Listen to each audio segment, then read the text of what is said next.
So let us begin with our two last chapters.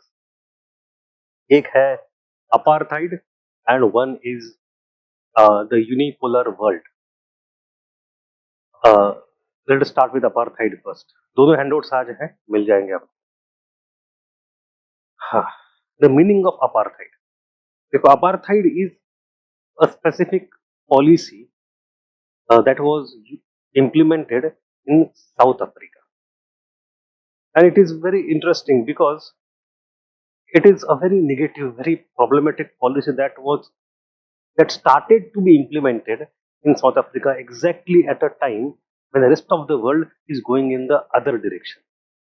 In 1940s के बाद धीरे धीरे दुनिया में क्या हुआ? Decolonization, freedom, liberation, self determination, human rights, UNHDR तभी आता है, United Nations Human Declaration of Rights. You have civil rights movement emerging in 1950s and 60s. तो सब दुनिया धीरे धीरे धीरे अधिक लिबरल, डेमोक्रेटिक, इक्वालिटेरियन होते जा रही है. एग्जैक्टली अपोजिट रास्ता साउथ अफ्रीका ले लेता है. व्हाट इज नहीं, वो अधिक से अधिक रेशियल सेग्रीगेशन की तरफ चला जाता है. And this is something which is exception not only in Africa but in entire world. It goes against the time and it create such a repressive and oppressive social system कि इससे आगे कुछ हो नहीं सकता. What ever you can imagine at the worst was present racially in South Africa. So let's start with exactly meaning of the term itself. What is apartheid? It literally means policy of social segregation or racial segregation. It was the worst form of racial discrimination in South Africa. Literally it means apartheid or separation of races. Apartheid is in their language apartheid. कौन सी language है भाई ये? It's called Afrikaans. Afrikaans.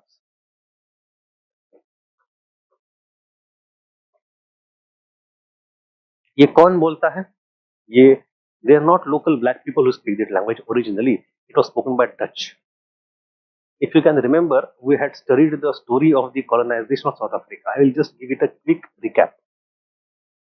Cape of Good Hope region was captured initially by Portuguese and then by South Africa, then by Dutch people. Dutch people migrated there in huge number and controlled the region in 17th, 18th century.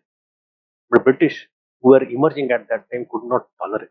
If this is such a important strategic location, it's on the way to India, ये हमारे पास चाहिए. So they went there, they captured the Cape region. But वहाँ पे already बहुत सारे Dutch settlers थे, उनका क्या करोगे? So they were pushed inside, and Dutch also were angry, but they did not want to leave. तो वो थोड़े अंदर की तरफ चले गए, उन्होंने अपना अलग स्टेट बना लिया. So हो क्या गया कि coastal region was under British control and inside में कुछ कुछ पॉकेट्स बन गए थे डचों के. These Dutch are called as Boers, B-O-E-R. We have seen the Boer War also. So they created their own states, a state like Transvaal, Natal, Orange, etc. छोटे state बना कर रखे उन्होंने अपने. ब्रिटिश वेयर ओके कि हम भाई control कर रहे हैं, आप अपनी खेती बीती करो. So these are all farmers, plantation owners, and it is the language of those Dutch that they developed locally. It's a dialect of Dutch language called Afrikaans. Or there is a word for dialect that I discovered recently called Patwa. Patwa of Dutch or dialect of Dutch. अब हुआ क्या एक समय आते आते कि after a few years of this kind of coexistence in which Dutch always had a grudge against British कि भाई हमें खदेड़ दिया. ब्रिटिश भी वहां पे जाके सेटल होना शुरू हो गए. So now you have a very interesting mixture of a settled colony जहाँ पे majority were black but settled were 10%, 12% people, but within that 10-12% you have two divisions. Dutch were in 60-70% of that and 30-40% were British. The Dutch were defeated, they always had grudge against British. ये स्थिति वहां की थी. अब by the time you come to 1860s, 1870s, जहाँ Dutch ने अंदर खदेड़ने के बाद अपने स्टेट बनाए थे, those Orange, Transvaal, Natal, etc., in those pockets only diamonds were found. British would not have it. Diamonds तो हमें चाहिए. So that is the time of 1870s, 1880s, 1890s when British start expanding and conquering that region also. We have in 1890s, 1900 the Boer War. Boer War One, Boer War Two. Churchill fought in the Boer War. Gandhi was there as ambulance in Boer War. दोनों एक समय एक साथ उस समय थे south Africa में. Anyway, in Boer War, Dutch were defeated, and that entire region was then unified, and South Africa as a state emerged. ये 1910 के बीच में होता है. That is how they created. अब उसके बाद क्या हुआ? उसके बाद वहां पे lots of Indians started to go. It is in that decade only we have Gujaratis are going, Tamilians are going, Mahatma Gandhi also went there. Gandhi उस समय वहीं पे है. So Gandhi is the one who starts a movement of equality for equality. क्यों भाई? क्योंकि in society of South Africa racism was already present. Apartheid as a policy comes in 1948. It starts in 1948, not before that. उसका मतलब क्या ये है कि उसके पहले रेसिज्म नहीं था? बिल्कुल था. उसका मतलब क्या ये है कि उसके पहले सारी इक्वालिटी थी? बिल्कुल नहीं थी. So there was racism before. The blacks were treated badly even before 48. Not only blacks, everybody. If you look at the population composition, we come to know that 70% were blacks. The blacks were locally in a very negative way called as Bantu. Bantu. So let me call them 70% were Bantus. Then you have around 18% white settlers. Amongst those settlers, you have two parts, 60% Dutch, 40% British. अब बचे कितने भाई? 12%. तो 12% कौन है? वो Asians, people of colour like Indian. तो जो अंग्रेजों ने बाहर से लेके सेटल करे थे वहां पे वो 12% थे. तो Gandhi when he went to South Africa, he was among those remaining 12%, and they were also treated negatively. तो आपके पास स्थिति ये है कि यू हैव 70% लॉ, उसके ऊपर यू हैव 12%, उसके ऊपर you have 18% divided into Dutch and British. Brother उल्टा कर लेते हैं, ब्रिटिश टॉप पे डच नीचे. So these are Bantus. These are colored people or Asian, and these are settlers. अब सिचुएशन ये हो गई कि Gandhi also faced discrimination because these white people were completely racially privileged. They always wanted to focus on their own, and they never treated people equally and with respect. So Gandhi started a movement in Satyagraha of Satyagraha. Rather, he discovered the Satyagraha weapon in South Africa itself. We know वो सारी कहानी हमें पता है. South Africa proudly कहते भी आपने भेजा था हमें मोहनदास, हमने वापस किया महात्मा. कहते भी है वो महात्मा तो यहाँ पे बना है. Yes, it is true. He was started to be called as Mahatma in South Africa itself before coming back to India. So we have his transition happening, but उसके बारे में कुछ लोगों का भी लाइक रिसेंटली थोड़ा सा मैं ऐसे बता दूं बताते जाते. Times have change. आपने देखा होगा खबरें आती हैं इन साउथ अफ्रीका गांधी की मूर्तियां गिरा देते हैं, तोड़ देते हैं. Black people are angry about Gandhi because Gandhi actually led the movement only for these people and not for all of them. और गांधी का भी फोकस यही था, महात्मा गांधी जी का, कि these people should get the right. Gandhi ji at that time was not focused on these people. Rather, he always kept 70% separate from 12%. वो बस उनकी बात करते थे, उसमें भी इंडियंस की. And it is very true. We cannot deny that. कि गांधी देखो उसके how do you defend Gandhi? You can't. Beyond the point you can't. आप एक बात बोल सकते हो कि Gandhi also was evolving person. In 1890s maybe he was not as focused on equality as he was in 1830 1920s 1930s. उन्होंने अपनी गलती बाद में मानी है, तो धीरे धीरे उनमें भी इंप्रूवमेंट होता है. That is one thing. ओ आदमी इवॉल्विंग का अपनी गलती मानने वाला पॉलिटिशियन शायद वो एक ही होगा. दूसरी बात यह है कि but if you want to actually defend Gandhi, if you go let us say join IFS and you are posted in South Africa only, and how do you defend Gandhi? अब वहां पे जो रेडिकल लोग बोलते हैं गांधी ने भी रेसिज्म किया है, he was not pro equality. And there are two arguments which are both very solid arguments. Number 1 is that at that time there is no apartheid. Apartheid actually came in 48, 1948. उसके 50 साल पहले की बात है. So there is some discrimination. Gandhi is fighting against it. But to call Gandhi a supporter of racial apartheid is wrong. Gandhi was not a supporter. उसमें apartheid था ही नहीं जिसको अपोज करे वो. बाद में दूसरी बात ये है, you can also say that it is anachronistic. शुरुआत आपको कहीं ना कहीं से करनी है. Black were not awakened at all at that. ऐसे कहने की बात हुई जैसे आप तिलक को कहो या दादा भाई नौरोजी को बोलो कि Naoroji is backward and anti India because he did not give a call for Purna Swaraj. पूर्ण स्वराज नेक्स्ट स्टेप है. आप शुरू आज करोगे, पूर्ण स्वराज आज से 50 साल चले जाएंगे आपके, तब वो डिमांड करोगे. और if I want to use a more ridiculous analogy, you can say it is calling Akbar anti feminist. Akbar कैसे एंटी फेमिनिस्ट होगा? वो उस जमाने की बात है. Things evolve. आज के दिन में अगर कोई है तो उसको बोल सकते. अकबर को आप cannot call him anti feminist. Even though his actions अगर उसने जो किए वो आज किए जाएंगे तो उसे एंटी फेमिनिस्ट पक्का कहेंगे. राइट. तो यही बात है. गांधी जी को आप pro pro racism pro apartheid बोल ही नहीं सकते. You have to start somewhere. Gandhi started it. Gandhi created the weapon of satyagraha. He give it to Africans. African leader जो बाद में लड़े हैं against apartheid, all of them have seen that they have been inspired by Gandhi and his method. ठीक है. तो गांधी को हम डिफेंड बिल्कुल कर सकते हैं.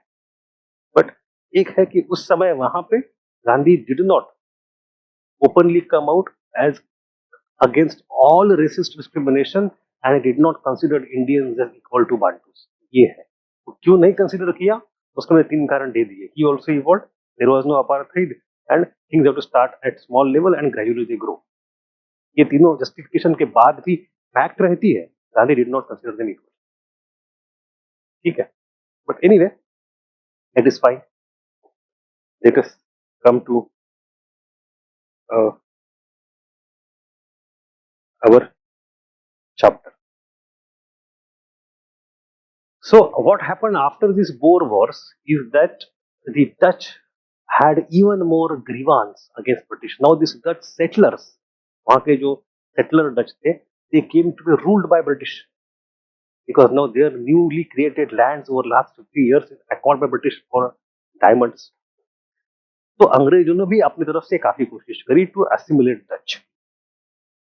But they could not do it completely. They created a local power system. Municipality को बहुत अधिकार दी. They created election system in such a way Dutch would have their own say also in their affairs.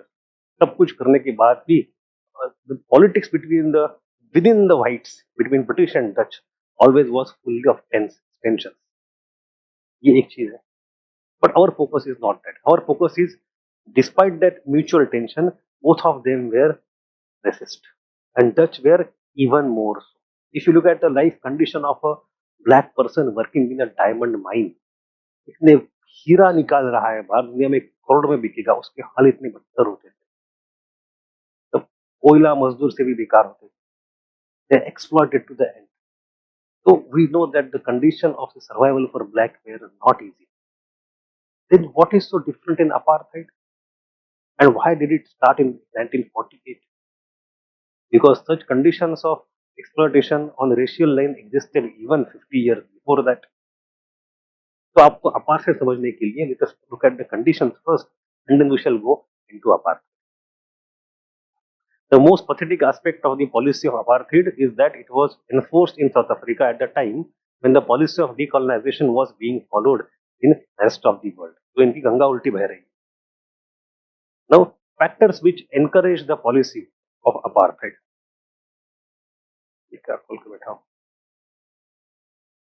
Yes. Domestic developments. The first, and we'll look at them into 2 categories, domestic and international. 1946 census. It came to light that even in urban areas, the population of blacks surpassed that of the whites. उनको पहली बार awareness India में हुआ था. Then we have the census. We developed the caste identity in a different form. पहली बार 1880s के बाद. Similarly, when they had census, they came to know that भाई villages में ब्लैक्स ज्यादा है पता था, but we thought कि शहर तो हमारे कब्जे में. But they came to know even within cities blacks are numerous, more numerous than they had initially thought of, and it created a concern कि भाई हम minority तो नहीं बन जाएंगे. That was one thing. The second thing, there was a Fagan Commission. Spelling थोड़ा गलत हो गया यहाँ पे. It was Fagan Commission. FAGAN. Fagan Commission in the very same year. Census के बाद तुरंत आता है, and they recommend that now blacks should be assimilated. उनको धीरे धीरे आपने परेशान तो करके रखा है, इक्वालिटी नहीं दी है, they are exploited, but now we know they are more numerous. और समय बदल रहा है, समय के साथ चलना चाहिए. So let us try to accommodate them, give them rights, give them authority, include them politically, socially, economically in our mainstream. So white people would not like it. उन्होंने कहा कि भाई ये क्या बात होगी. तो such recommendation created larger concern among the members of Nationalist Party. The Nationalist Party was a party of white people formed in 1912 who were inclined to maintain the purity of white blood. They were against such kind of inclusion. So then you have international developments at exactly at the same time. Up to 1940s, you will see that the process of decolonization started, and countries like India got independence. Even the non-white countries now became the member of British Commonwealth. So what is the British Commonwealth here? Actually, I ideally think should be a part of our syllabus, but I don't know why it is not a part of our syllabus. British Empire जो है, British Empire after independence of America, क्या क्या बचता है? You have Canada, you have South Africa, you have New Zealand, Australia. These are four white countries, so-called white countries, and then other many countries like India, which were ruled by British Empire. So gradually, after facing the defeat in United States of America, अंग्रेजों को थोड़ी अकल आ गई, and they understood कि भाई हम गोरों के अलावा बाकियों का दमन कर लिए, गोरों का दमन नहीं कर सकते, ये हमारे ही लोग हैं, and they have the wherewithal to throw us out. So what are the गोरों की colonies like Australia, New Zealand, South Africa and Canada? यहाँ को धीरे धीरे हम power devolution शुरू कर दें. So power devolution started internally. These four nations were created into some kind of republic, not republic, some kind of united federation, etc. और फिर इनका एक ग्रुप बना दिया that is called Commonwealth. बस ये सेटलर कॉलोनीज का अंग्रेजों का, ठीक है. And that Commonwealth evolved after 40s when India became independent. उसके बाद Commonwealth's character changed and non-whites were also allowed entry into it. वो 40s के बाद हुआ, बट जैसे ही वो होना शुरू हो गया, पीपल वही ये तो वही कॉमनवेल्थ में भी ये आ गए इंडियंस जैसे लोग. Now they will become pressure point, they will create pressure on us, they will force us to implement laws to include black in our economy and polity. वो तो हम नहीं करना चाहते. So how to forestall that? So apprehending such pressure, it created fear among white racists of South Africa that majority black entries in British Commonwealth would create pressure over South African government to give acceptance to the rights of the blacks. So in 48, उस समय बहुत ज्यादा हलचल मची. 40s का पूरा decade वहां पर डिस्टर्ब रहा. Whites felt that they were on back foot. It created a kind of movement, and that movement brought this nationalist party to power in election of 1940. उसी एजेंडा पे, उसी प्लान पे, उसी मैनिफेस्टो पे हम गोरों के अधिकारों की रक्षा करेंगे, इस प्लान पे एक पार्टी चुन के आ गई 48. And since 1948 it remained in power till 1994. 1994 continuously single party was in power, and the party's agenda was also single, to protect and privileges of the whites. लगभग 40-50 साल उन्होंने किया ये काम. तो वो जो है वो कैसे किया? सो वी हैव 48 में this party under leadership of doctor Malan, DF Malan coming up. The policy it starts implementing, that policy is called as apartheid. So racist discrimination is there already before it, even extreme and worse. But now there is some change. That is apartheid policy. वो क्या है? So implementation of the apartheid policy. So thus, to ensure their political control, the white European minority developed the policy of apartheid, an informal practice for many years. Apartheid became law in 1948. पहले समाज में एक स्थिति थी, उसको एक कानून में तब्दील कर दिया. Legally and institutionally, racial discrimination was enshrined. कानूनन तरीके से उसको उन्होंने करवा दिया डिफरेंस को implement. So my point is, Apartheid is not merely racial discrimination, it is a complete and legalized and institutionalized racial segregation. So let me write that line for you to allow to sink that in. It is complete and institutionalized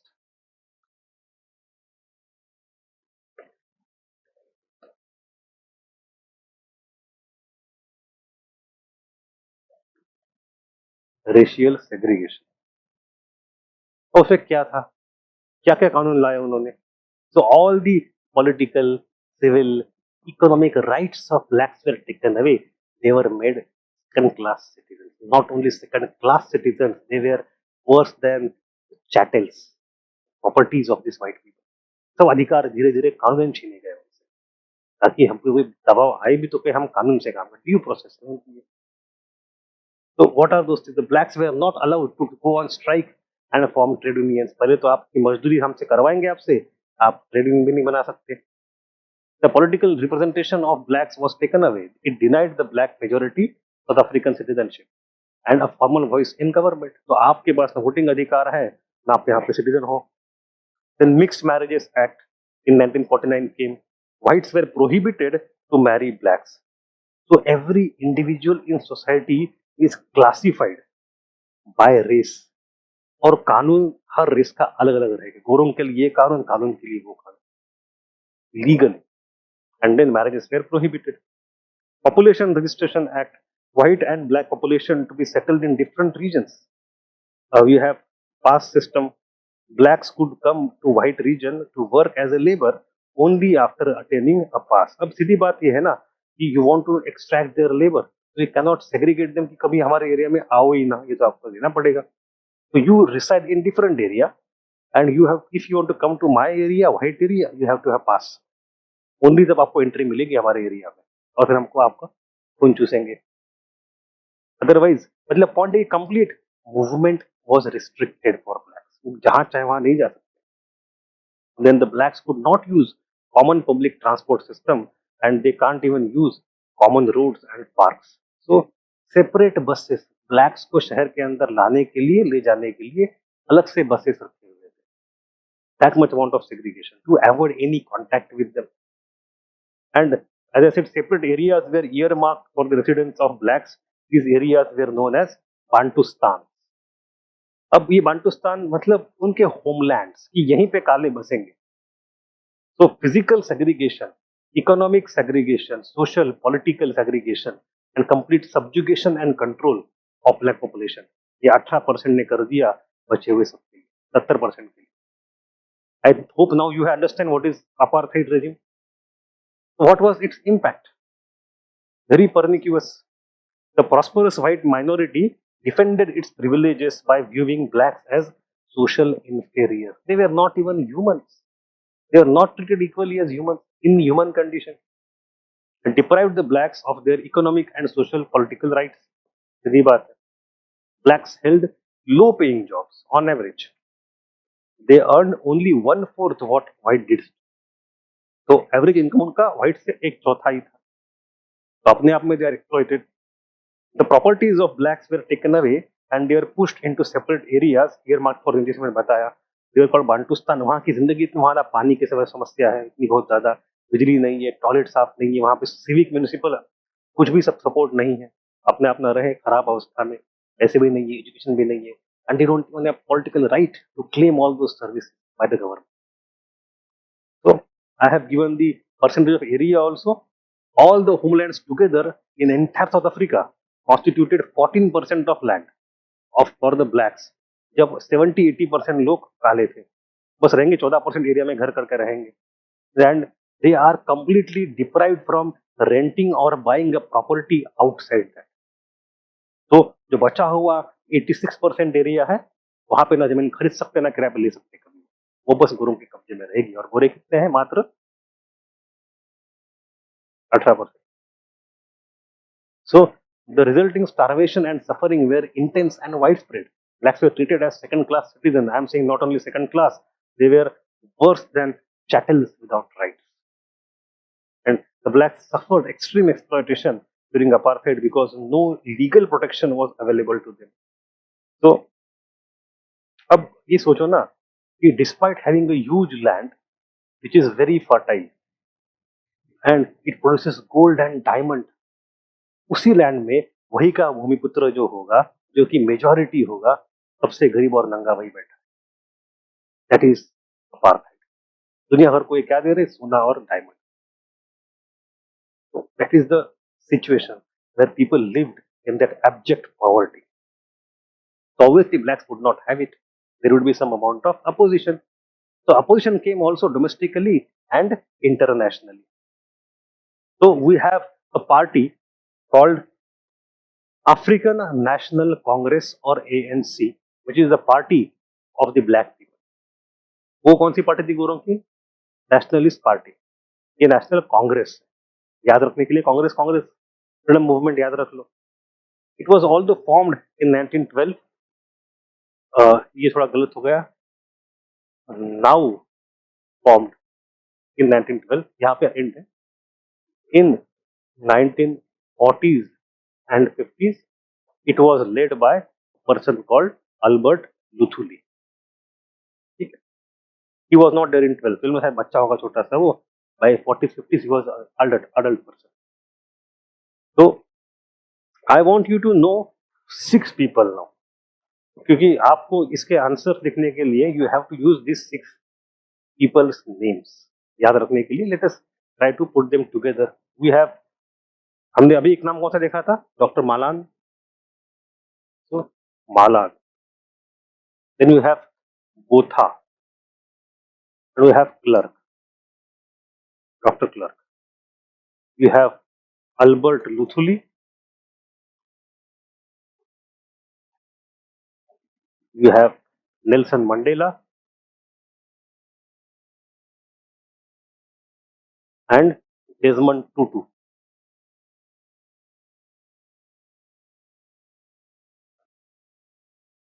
यहाँ पे you have Nationalist Party and यहाँ पे you have African National Congress। इतने नाम याद रह जाएंगे आपके। So let me also tell you why these names are important। पहली बात तो this person Malan is the one who in 1948 institutionalized apartheid, started the apartheid process। Botha comes quite later in 1970s and 80s, late 70s, early 80s। he tries to begin the dismantling of apartheid। तो थोड़ा सा step लेता है to manage the problem, तोड़ने की शुरुआत करता है 80s में जाके, but he is not completely successful। we have the main person Clark, he dismantles apartheid।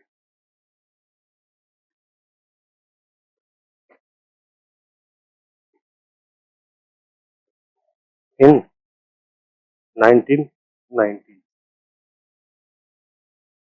तो अपार्थाइड का प्रोसेस जो है एंड एंटी अपार्थाइड स्ट्रगल जो है, एक टोटल कहानी जो है, ये टोटल कहानी है 40-50 साल की। Starts with Malan and with Klerk. On the black side, on the side of Bantus, those who are running the movement against apartheid, उसमें कौन नेता है? तो ये 3 है, Albert Luthuli, Nelson Mandela, Desmond Tutu. Albert Luthuli comes as a senior person, वो काफी एक जनरेशन पहले है, तो वो बनता है पहला नेता। And he is quite Gandhian, he is very peace loving, he is asking for the, वो protest करते हैं, but he always follows non-violent path। वो है Nelson Mandela and then Desmond Tutu. इनमें से you would be surprised to know that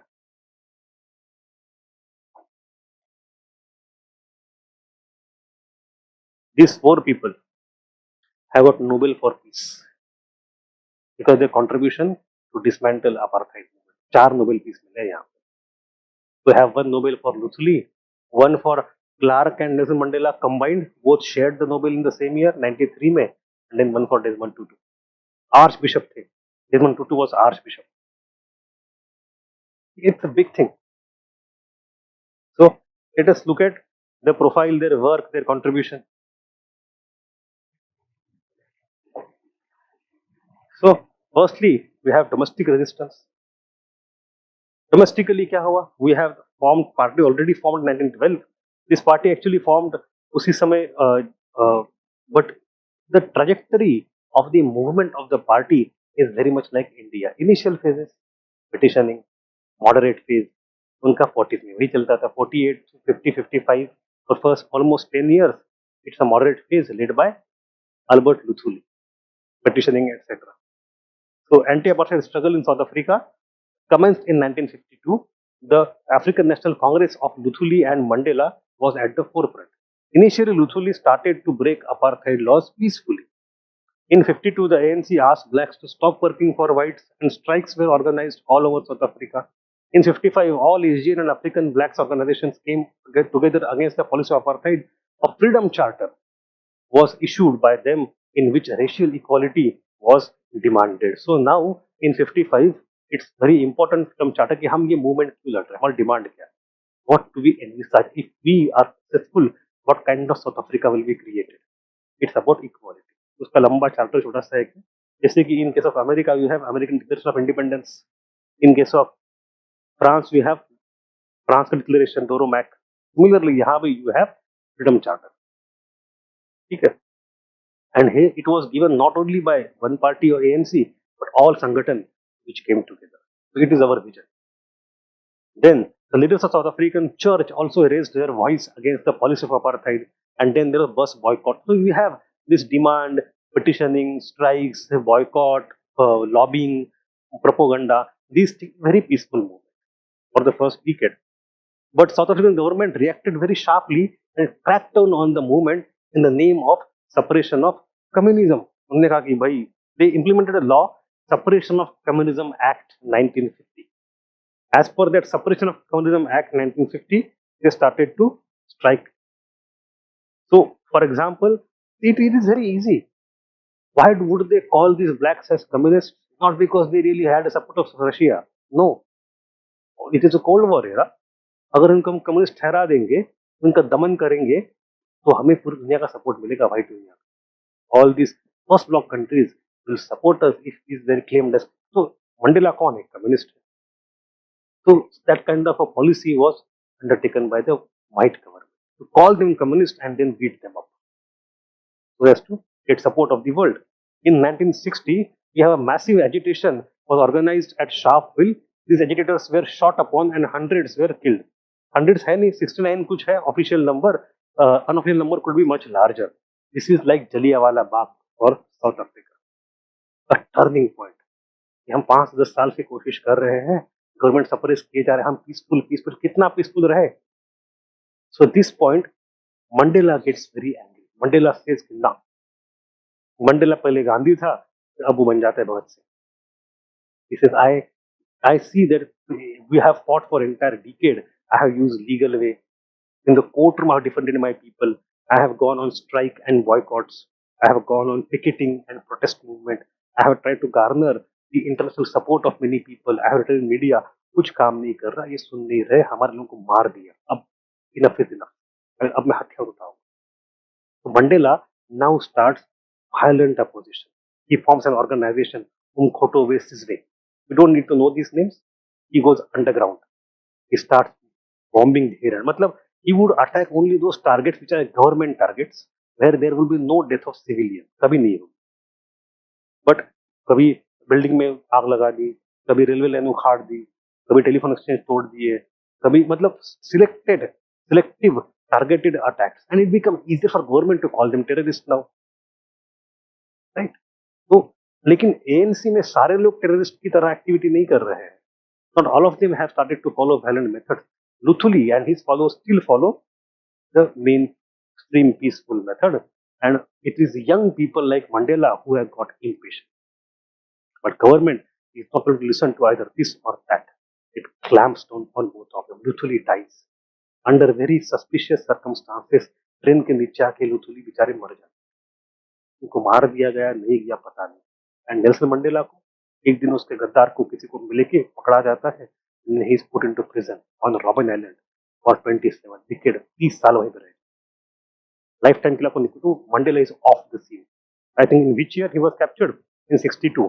in 62 Mandela is put in jail.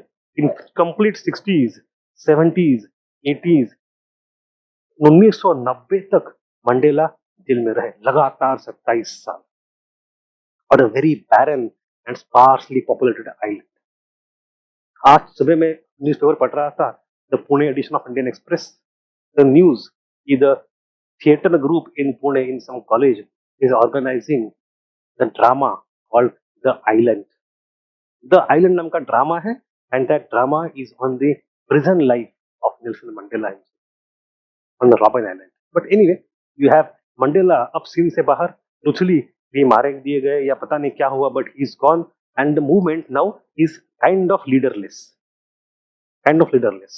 There are many local leaders, but uh, now because they are not of the stature of Mandela or Luthuli, तो जनता यहाँ से भटक जाती है. Nobody is there to control them. So the movement of anti-apartheid becomes more and more violent gradually. कौन रोकेगा इनको? रोकने के लिए तो है ही नहीं अभी. I want to show you this clip. There is a movie called On the Life of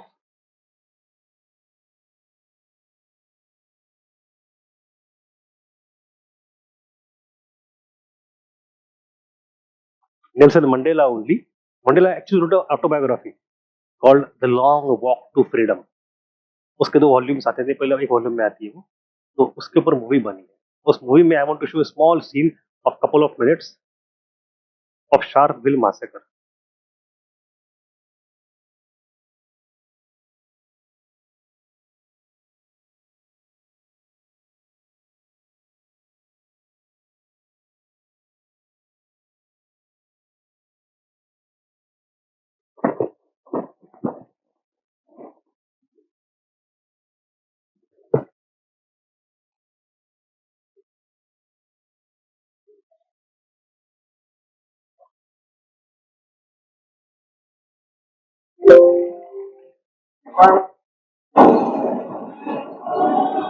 At Sharpeville, an industrial township, thousands gather outside a police station to protest against new laws requiring every African to carry a pass at all times.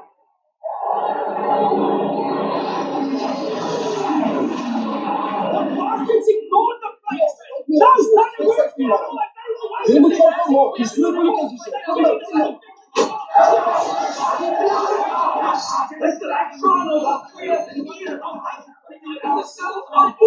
How long is it going to take?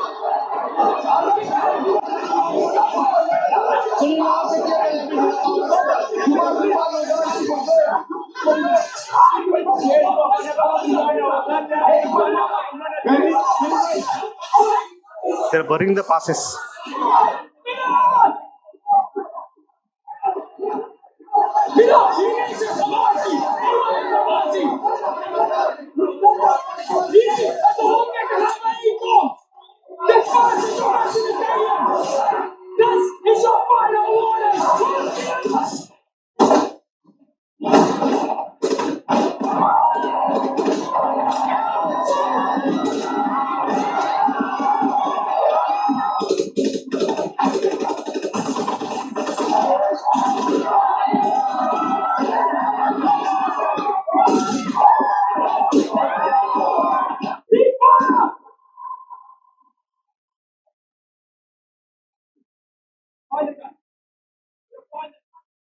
Now, many people feel that it is useless in future for us to continue chopping peace and non-violence against a government which reply is only savage check on an unarmed defenseless people.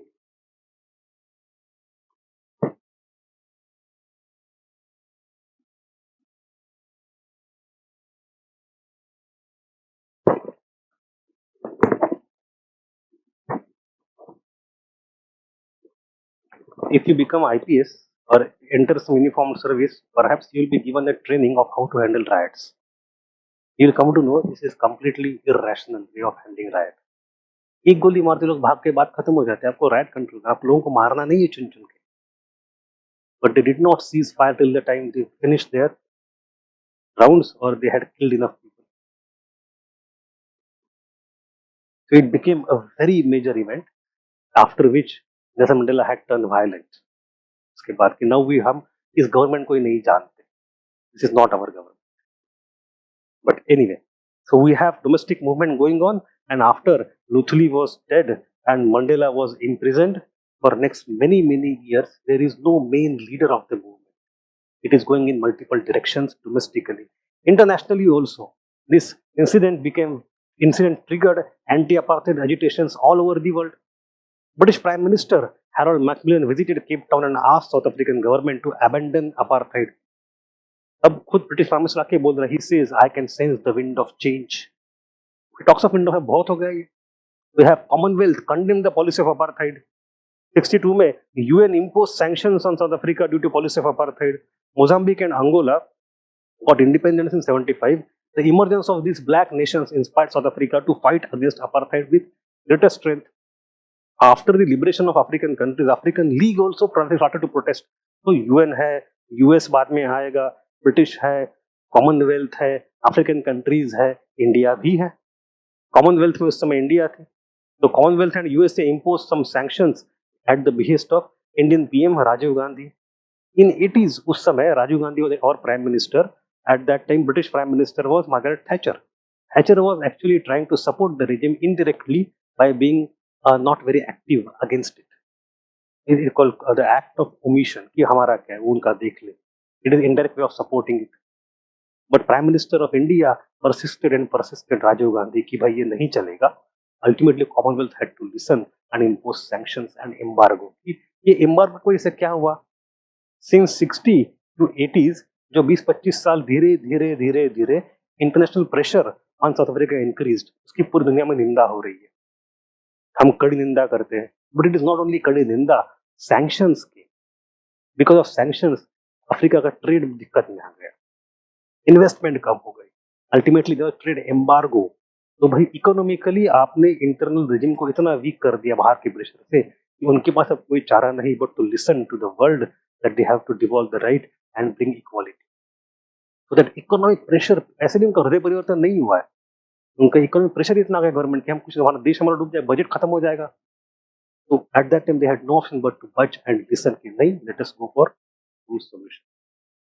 तो उस समय this pressure of all this developments force South African government to abandon apartheid gradually. But उस समय क्योंकि दिल नहीं बदला है, बस जरूरत आ गई है, तो the dismantling get started. It went through 3 phases. The first phase begins now. It is only half-hearted. दिखाने के लिए ये प्रेशर दुनिया का कम हो जाए. तो this pressure was to be taken down by a person called Botha. मेरे को 3 नाम जो दिए थे मैंने. Now second name comes Botha in late 70s and early 80s. What did he do? He started to dismantle some of the laws. क्योंकि इतना threaten हो गए थे, it was a question of survival of south African economy itself. तो उसने कुछ कानून को तोड़ना शुरू कर दिया. जैसे pass system of the black was repealed कि भाई आपको हमेशा देश के अंदर ही आपकी देयर इज नो रिस्ट्रिक्शन और movement. Mix marriage act was abolished. Blacks were allowed to form trade unions and go on strike. And Bantus were given the right for fighting election and cast their votes at the municipal. आप अपने बांटूस्तान में ही रहिए, हमारे area में नहीं आइए. आपको हमारे एरिया के we cannot buy the property here, but within your Bantustan will form municipalities in which you can vote. They still do not have the right to vote in national election. National government of South Africa is still elected only by those 18% and they call it national. But anyway at least locally कुछ अधिकार उनको मिल गए. But black and उसके क्या होता है, see what is this exactly. ऐसे when you go for such kind of partial democratization, it means you want to divide and rule the blacks. इनमें से कुछ लोग थोड़े से अब जहाल होंगे, एक्सट्रीमिस्ट होंगे, उनको आप सप्रेस कर दो. कुछ लोग मॉडरेट्स होंगे, उनको चुनवा के लाओ, उनको थोड़ा फंड दे दो. This is what British did in India. That are do the same thing. Local election में आप खेलते रहिए, divide the blacks. But the radical blacks would not have it. बोले हमें एक तो पूरा चाहिए. will not afford such kind of thing where आधा apartheid चला जाए और आधा हमको रिफॉर्म, ऐसे हमको रिवॉल्यूशन चाहिए, not reform, we want complete equality from day one, तब तक हम लड़ते रहेंगे. But there were some blacks who said वो कलर्स जितना मिल रहा है पहले वो तो ले लो, right? So when Botha tried to bring such in a halfway method to divide the blacks, some blacks started to collaborate. They are called collaborators. सीधी बात है. So those people who were not willing to collaborate, वो इतने गुस्सा हो गए, बोला हम इनको भी मार देंगे अब. We have very famous movement of necklace. को नेकलेसिंग बोलते हैं. टायर, रबड़ के टायर को गले में डाल के पेट्रोल छिड़क के जला देते थे, उस आदमी को मार देते थे. How can you collaborate with this government? हम आपको भी, पुलिस इन्फॉर्मर्स होते थे ब्लैक्स में, police informers, the people who, उनको पकड़ पकड़ के मार दी. Violence, because there is no leader, leaders are jailed और killed, and they were not willing to compromise. Violence एक बात है, I understand, but they are unwilling. हमें इक्वालिटी ही चाहिए. इट्स लाइक वियतनाम, आधा देश अभी ले लो, आधा बाद में नहीं, हमें पूरा देश. We will not accept any partition of country. Likewise, here also will not accept आधा apartheid, जितना चाहे जो कुछ दिक्कत हो. So in a way, when you have Nelson Mandela writing his autobiography, he put a name, Long Walk to Freedom. Long walk क्यों है? हमें आधा freedom नहीं चाहिए. We want complete freedom. So we have Nelson Mandela's daughter at that time. She also spoke about that. I have a quote here: with our boxes of matches, हमारी matches की तीलियां, and our necklace, we shall liberate this country. It's like open support, open endorsement of necklacing by Nelson Mandela's own daughter. So pressure और बढ़ गया. So these developments did not satisfy, this halfway house did not satisfy the blacks in South Africa, and they continued to protest. In the meantime, the economy of South Africa fell to its lowest ebb due to economic embargo. तो दुनिया ने भी embargo नहीं हटाया, sanctions बरकरार रहे, वो खत्म हो गया. फिर ultimately it forced the government of FWD Clark. Spelling मैंने क्लार्क लिखा है, it is also spelled as Clark, के क्लार्क, ठीक है, थर्ड पर्सन आ गया. Clark to take initiative, and he released Nelson Mandela from jail in 1990. The second phase of dismantling of apartheid starts in 1990 when Clark, who is the prime minister, he released Mandela. Mandela को jail से निकालो भाई, एक तो नेता उनका हाथ हो. Whom will we negotiate with? We can't just abandon some laws and say कि हमने कर दिया. We have to have a leader on the other side. Leader तो उनका जेल में 27 साल से जेल में है. So he was released. He was, and then National Party of Government of Clark started to negotiate with the recently legalized African National Congress. So ANC was given legal status कि हम आपको मानते हैं, you are not illegal or delegalized. In the same year, अब ये थोड़ी सी side story है Namibia की. Namibia comes in the North South Africa. एक देश नामीबिया, आपने सुना होगा. Namibia was actually a German colony originally, but in World War I, after Paris Peace Treaty, we have mandates getting created in League of Nations. So these mandates, like we have seen Israel, Palestine, Libya, Syria, how they came under British and French. Likewise, Namibia was also a German colony, which became a mandate and was given to South Africa. तो south Africa की colony थी Namibia, उसके उत्तर में. अब वहां भी movement शुरू हो गई थी. That is not in our syllabus. Now in 1990 उसको फ्रीडम देना पड़ा. तो जैसे ही आपके ब्लैक कॉलोनी को फ्रीडम दे दिया है, डोमेस्टिकली भी आपको रिफॉर्म पूरे लाने पड़ेंगे, अब नहीं चलेगा. सो Clark repealed Population Registration Act and Land Acts, which were major pillars of apartheid regime.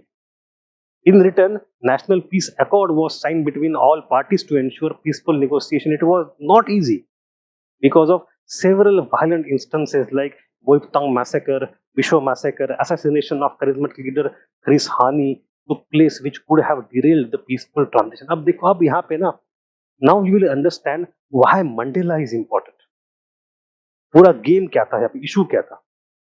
Issue ये था कि by 1992 white people had come to know and come to accept कि भाई हमारी गलती हो गई है थोड़ी.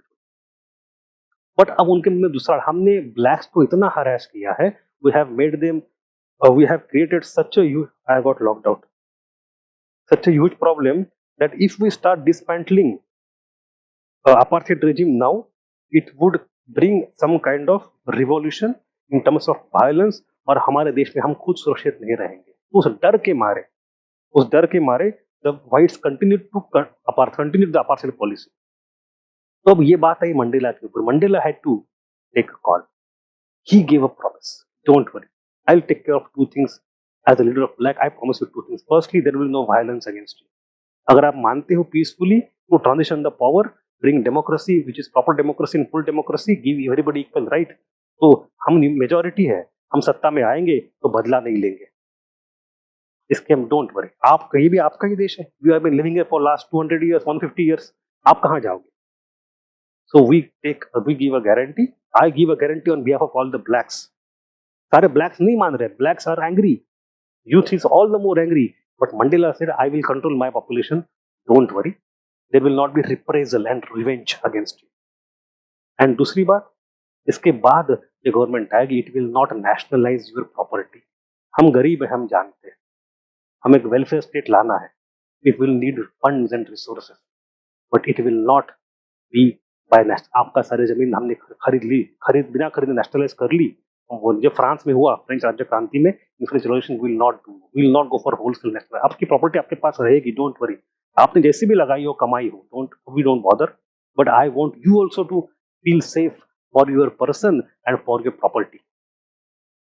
एंड वो assurance was very much necessary, क्योंकि ये ट्रांजिशन जो है, कि आपने 100-150 साल ब्लैक्स को परेशान किया है, 50 साल लीगली खराब रखा है, and now you want to become democracy. इसमें transition is not easy. It could have turned into extreme violent. It would have brought, मतलब सिविल वॉर हो जाता और गोरों को पकड़ पकड़ मार देते सारे का, ये भी हो सकता था। और गोरे घबराए हुए थे। They wanted to solve. Nelson Mandela का सबसे महत्ता ये, Mandela is great for this reason. He was able to manage pressures on both the sides. He was able to get all the objectives achieved, equality, democracy, सब कुछ. And he was also able to contain the black anger कि शांत रहो, बदला मत करो। And ये negotiation करना और सादी आसान बात है नहीं, बहुत बड़ी बात है।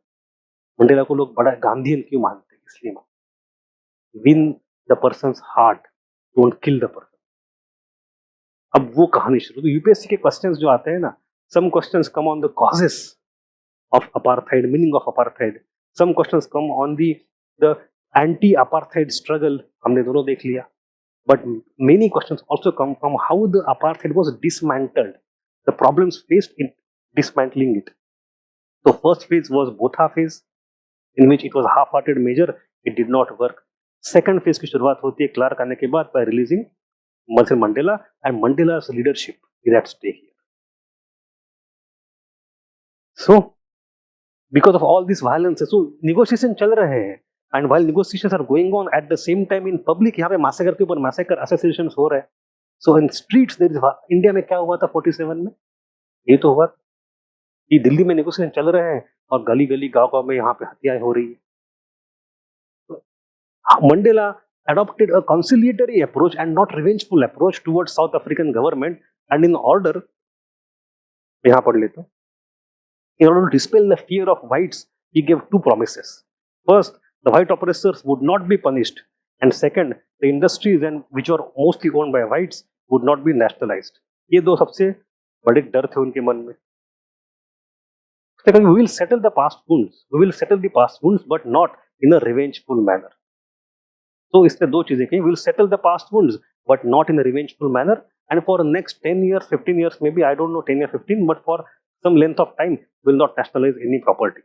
Because of that reassurance only, the whites could take a sigh of relief. And then they came and negotiations became successful. Negotiations का एक लंबा नाम था, उसका short form आता है कोडेसा. We don't need the name, कोडेसा.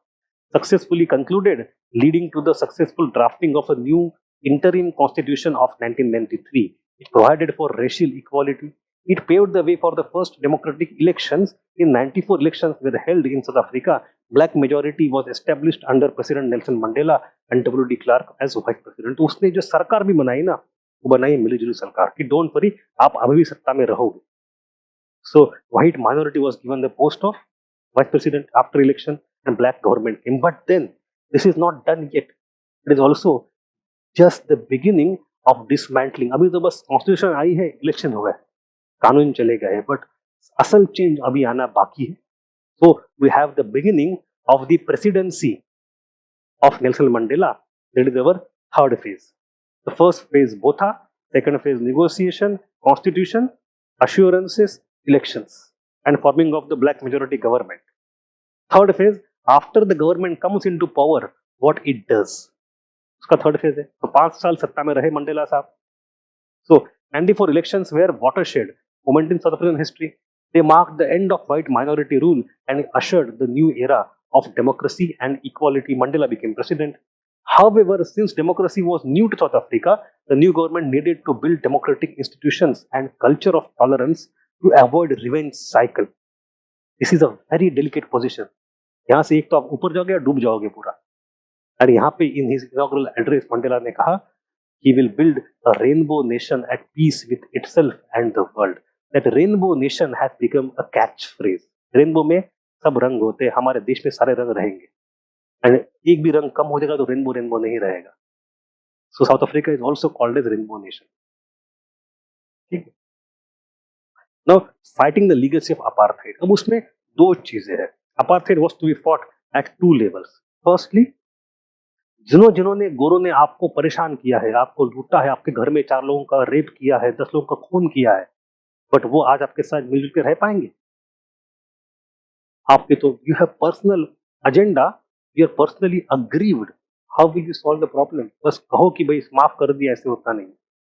We have a formation how to overcome this deeply entrenched racial division and ensure peaceful transition. एक तो दिल से कलह निकल जाए, कैसे जाएगा? We have something called as TRC, Truth and Reconciliation Commission, and this is a very innovative idea, very innovative and very important. TRC, उसमें होता क्या है? There was a commission which was under the chairmanship of Desmond Tutu. He is Archbishop Desmond Tutu. His name is this one. He also got Nobel Peace. Desmond Tutu. So Desmond Tutu साहब ने क्या किया? He formed a commission called Truth and Reconciliation Commission in 94. इसके दो चीजें थी. Firstly, investigation. ये ना हो कि कल जाके after 1 or 2 generations people start saying कि ऐसे कुछ था ही नहीं. आज के दिन में होता है. We have some pro or neo-Nazi people. They claim there was no Holocaust. सब बना बनाई बात है. We have to say कि भाई नहीं, सच में इतने अत्याचार हुए थे. आपको भूलना नहीं है. Forgive, but don't forget. How do you do that? उसके लिए सिंपल बात यह है कि formed a commission. It investigated all the crimes in last 1 or 2 generations. उनको डॉक्यूमेंट करके रिपोर्ट्स पब्लिश कर दी. एटलीस्ट ऑन पेपर तो रहे सारा, वरना within 2 generation people for India में क्या हुआ? We had partition. Now we have a third generation of partition and they have a fading memory. इसके ऊपर क्या अत्याचार हुए उसके डॉक्यूमेंटेशन अपने पास 1980s के बाद थोड़े थोड़े किताबें आई हैं. Some reports have there been there, but जो लिविंग मेमोरी है it is gradually evaporating. This people won't allow that. याद रखेंगे, माफ कर दे बट याद रखेंगे. So we have those investigation reports, but that is only truth. What is reconciliation? So truth वाला part 2 है commissions में of abuses and published its reports. It also held public hearings in which victims and perpetrators testified about this. एक तो चौराहे में बैठ के बुलाएंगे भाई जिसको रेप किया गया और जिसने किया सामने आ जाओ और बोलो आपको कुछ कहना है क्या. So the person who is aggrieved would tell his horrific experience. उसको क्या लगा उस समय. So what was the mental health through which he or she had to go? जब मेरे बहन को मार दिया, भाई को ये किया, तो आपका पूरी कहानी बयान करो जनता के सामने. और किसके आपके सामने खड़ा है जिसने वो अत्याचार किए थे. अब आपने प्रॉमिस तो दिया है कि will not take a revenge. We want to go to democracy. It has to end somewhere. Tell the story. बयान करो, बखान करो. और पूरा जनता रोती थी. और the person who used to with the white आदमी था, वो बाद में के पैर पड़ के माफी मांगता था. तो वो भी खुद रोता था, फुट फुट के रोता था कि हमने गलत किया. एक बार वो इमोशंस बाहर आ गए दोनों के, कि अंदर की आग चली जाती है. फिर मैंने हो गया, ठीक है अब चलो खत्म. आप तो जितना गाली देनी गाली दे दी, कहानी बता दी, रो लिए, सामने वाले को भी दिल पधर गया. This is a Gandhian method, reconciliation. और हर गली में यहाँ पे इतने सारे, मतलब there innumerable moments you can see and go and watch on YouTube the videos of that meetings. ये कैसे होता था. एंड ऐसे इतने सैकड़ों इंस्टेंसेस ऑफ रिकंसिलिएशन हुए, बट ठीक है, अब दिल दहल गया, पूरा हो गया, माफ, यहाँ से will start a new life. अगर बिना बोले, बिना बयान किए सबके सामने, और बिना दूसरे पार्टी ने माफी मांगे आप कहते खत्म करो, खत्म नहीं होता, दिन में रहती आग। आपको उसको पूरा बाहर भड़ास निकाल दो, पूरी बोल दो और गलती मान लो, फिर ठीक। It's Gandhian way of changing your heart. It was over cinema Desmond Tutu he got Nobel for. आज के even today TRC is recommended in many countries, like in case of Sri Lanka. Sri Lanka में तमिल माइनॉरिटी और सिंगल मेजोरिटी, अब क्योंकि इतने दोनों तरफ से अत्याचार हो चुके हैं ना, you can not end it, क्योंकि everybody will have the reason to feel aggrieved. गाड़ी कहाँ पे खत्म होगी, साइकिल काउंटर साइकिल चलता रहेगा। तो and how do you end it? By TRC। क्योंकि ये नहीं कि सिर्फ गोरों ने, कहीं कहीं सिचुएशन नेकलेस वाली बात है, तो जिसने नेकलेस डाल के किसी को मारा होगा वो भी तो गलती हो अपने मन में, वो भी तो माफी मांगेगा आपकी। तो everybody will come accept the गलती, पब्लिक के सामने माफी मांगो, रो, दिल खोल के बात कर लो, सब गुस्सा निकाल लो, हो गया, अब चलो नई जिंदगी शुरू कर। तो that was a huge and great experiment, completely non violent. तो non violence and Gandhian transition कैसे है? Will not take revenge. Mandela's leadership to contain the violence, bring the equality, and still not negotiate with half truth। जब तक पूरा नहीं मिलेगा मानेंगे नहीं। It is all Gandhian। TRC is Gandhian। और क्या है? One thing, but it is not enough। माफी मांग के खाने को क्या मिलेगा हमें? We are still black majority, poor people। So you need to go for welfare state also। The new government needed to ensure land redistribution, property rights, and promote agricultural productivity all at the same। तीनों चीजें, land distribute करना भी है, at the same time whites are given property right की ownership completely, and then you have to increase the productivity also, क्योंकि खाना है नहीं। So it was a very difficult moment of development। So they formed RDP, Reconstruction and Development Program, implemented several policies to address economic and social inequalities। एक और मैंने चीज यहाँ पे लिखना भूल गया, उसको आप ऐड कर सकते हैं।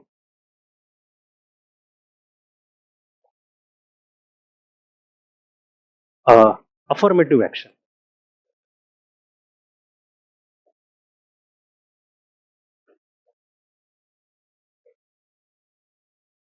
Reservations and quotas, it was also implemented there। Okay, so blacks were already very poor, marginalized, but to make the state, to make everything inclusive। आपको पता है क्रिकेट टीम में साउथ अफ्रीका के हमेशा will have some reservation policy. Only country दुनिया में है जहाँ पे ये होता है। क्यों? Because it is imposition. There is a movie. Sports की अगर मैं बात करूँ, तो sports was used as an instrument of national unification. Cricket is an example, ये football, rugby, what is a movie है, Invictus. Invictus, you should watch that movie of Morgan Freeman and Clint Eastwood। Invictus, how in mid 1990s Mandela used sports for national reconciliation। एक team में साथ में के कैसे आज लोगों में, मतलब it was a very difficult task to achieve। Anyway, under the able compassionate leadership of Nelson Mandela, the government made significant progress। Finally, it framed a new constitution again in 98, giving rights to all South Africans। First generational elections were held in 1999। ये पहली constitution जो थी वो transitional थी, वो temporary थी। अब आगे final constitution, and the peaceful transition finally happened from apartheid regime to democracy, was a remarkable achievement. अब इसमें ना 1999 में जब इलेक्शन होते, सेकंड टाइम इलेक्शंस होते हैं, Mandela has finished his 5 years का tenure. He chooses not to contest next election. ये तो और बड़ी बात है। कहते अब नहीं, I have created constitution, I have help creation of democracy, I have overseen this TRC and welfare and everything. Now the next leader should emerge. I believe in democracy. And it is very much unlike Africa and Latin America, जहाँ पे कोई भी नेता who helps in the freedom movement, independence movement, liberation movement, वो उसके बाद 20, 30, 40 साल राज करता है। They don't leave their position very easily. 2-4 bar election fight करता है। मंडेला का 5 साल मेरा टेन्योर, मैं जा रहा हूँ। ही लिव्ड फॉर नेक्स्ट 15 years। अलग बात है 1999 के बाद वो 2013 तक जिंदा थे, 11 या 12 या 13 तक जिंदा थे। और उन्होंने कहा अब डेमोक्रेसी के तो ही क्रिएटेड नेक्स्ट रंग ऑफ लीडरशिप, उनका लोभ मोह कुछ नहीं. So anyway, so he did not get reelected. He preferred not to contest the elections, and so it's all good. It's all rosy, but it's not actually all rosy. However, although the constitution of post-apartheid South Africa has banned racial discrimination, economic capital remains concentrated in white hands. Empowering the black majority represents a continuing challenge to the new society. That is why it is a long walk to freedom. लोगों ने इसकी आलोचना की है. There are some problems here we have to accept. For example, माफी मांग ली, खाने को क्या? So this TRC did not solve all the problem. It only solved half the problem. It did not bring a socio-economic revolution which was expected. There was no redistribution of the property. So फिर to change the economic structure is a longer and more difficult process. ये गलती उसमें एक limitation है, खामी है. And second खामी is because of Nelson Mandela's promise. उसने एक promise किया था कि before 1994 election आप white minority regime थे and you were implementing apartheid.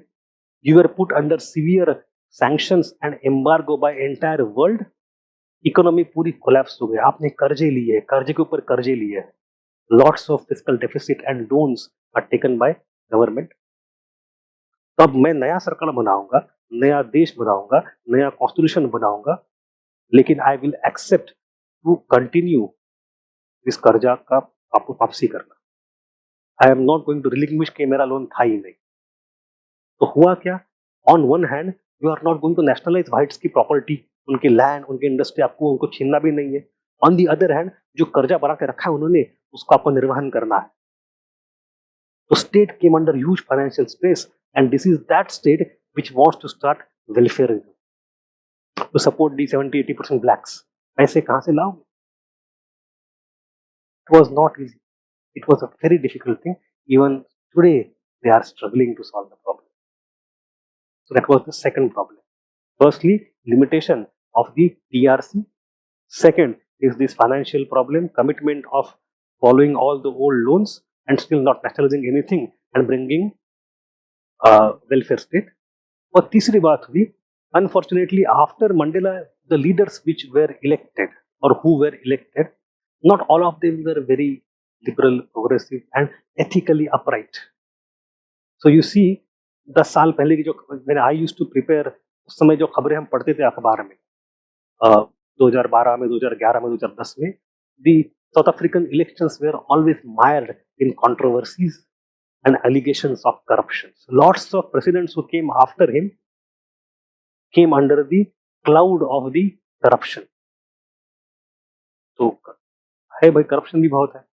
So we have these three problems because of which this long walk to freedom is not yet finished. अभी भी चल रहा है. ठीक है? I hope this is understood. If you have any doubt, please ask.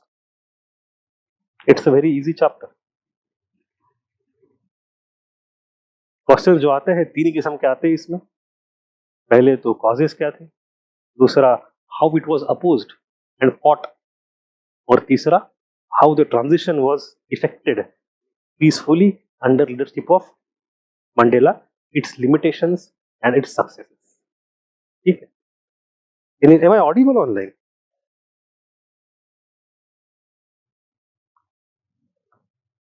हाँ sir, ठीक है. मतलब सवाल कोई है नहीं. Okay, let's start a new chapter then. Last chapter of our world history. एक सिप ले लेता हूँ.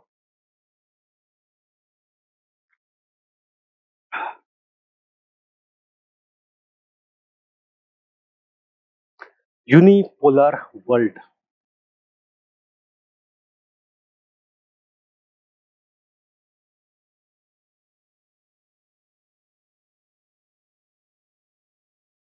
After the decline of USSR in 91, there was a transition, rather the transformation of the world order. वो ये था कि during entire Cold War there were two superpowers and world was divided between this or that. So it was called as bipolar. दो ध्रुव है, दो polarities है. दो polar दो पोल्स है, तो उसकी वजह से check and balance, competition, rivalry, ये सब होता था सब. But after the decline of USSR, US emerged victorious, और वो एक ही पोल बच गया. तो पूरे दुनिया में सिर्फ एक super power. This is very rare, very rare. And उसका कॉजेस क्या थे? Why unipolar world emerged, what was the nature of unipolarity, what were the consequences, ये चैप्टर अभी हमारा है unipolarity. Let us try to understand that. वैसे to be very honest ना, unipolar is a misnomer. ऐसे कैसे एक पोल कैसे हो सकता है? पोल तो हमेशा दो होते हैं, it comes in binary. North से तो साउथ तो होगा ही कहीं ना कहीं, बट ठीक है. Causes behind the rise of USA and his नहीं चाहिए, इट्स चाहिए. सॉरी,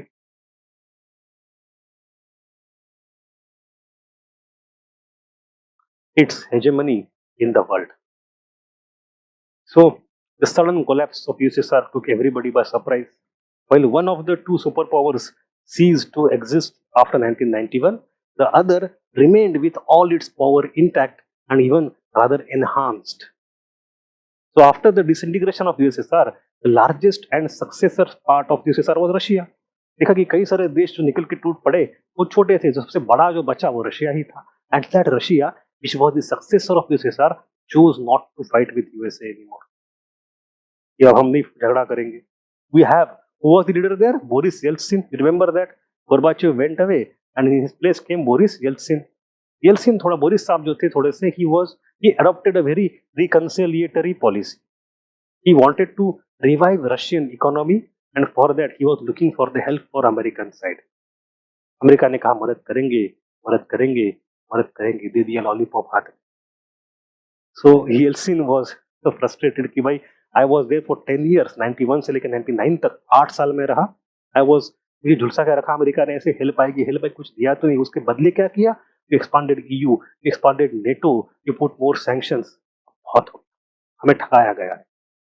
तो इसलिए 99 में after Yeltsin the next leader comes up Russia, his name is Putin. 99 से लेकर आज 2023 आया, 25 साल से वहां बैठा है, 25 साल से चारमीनार में बैठा है. ठीक है. एंड ही इज नॉट, हमारे साथ गलत हुआ है. All the promises that we gave to you we have delivered, all you that you have given to us we have not delivered. तो अब हम will strike back. We want to create again, we want to again become super power. चलो ये आज की बात है, 2023 में 2020 में आने के बाद. बट 1990s और 2010 का जो डिकेड है, 91 से लेकर 2007, this is the time phase. In 1945, we have end of World War II till 1991. This is the era of Cold War. From 91 to 2007, you have unipolar world. And afterwards, it's question mark. दो तीन अलग अलग models है आज के दिन में. आज दुनिया में क्या है?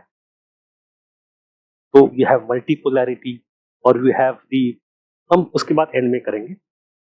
But this is the phase. Now we are talking about this phase. Why 2007 में क्या होता है?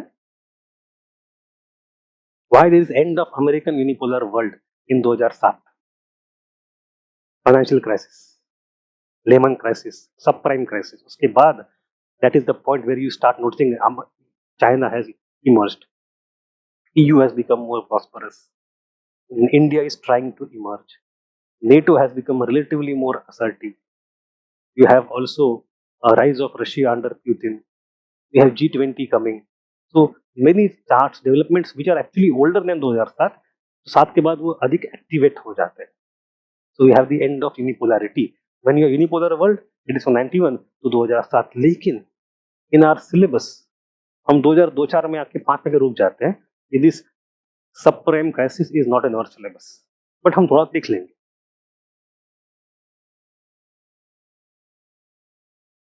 So second point is that Russia, which was the successor of USSR, chose not to adopt a confrontationist policy towards the USA.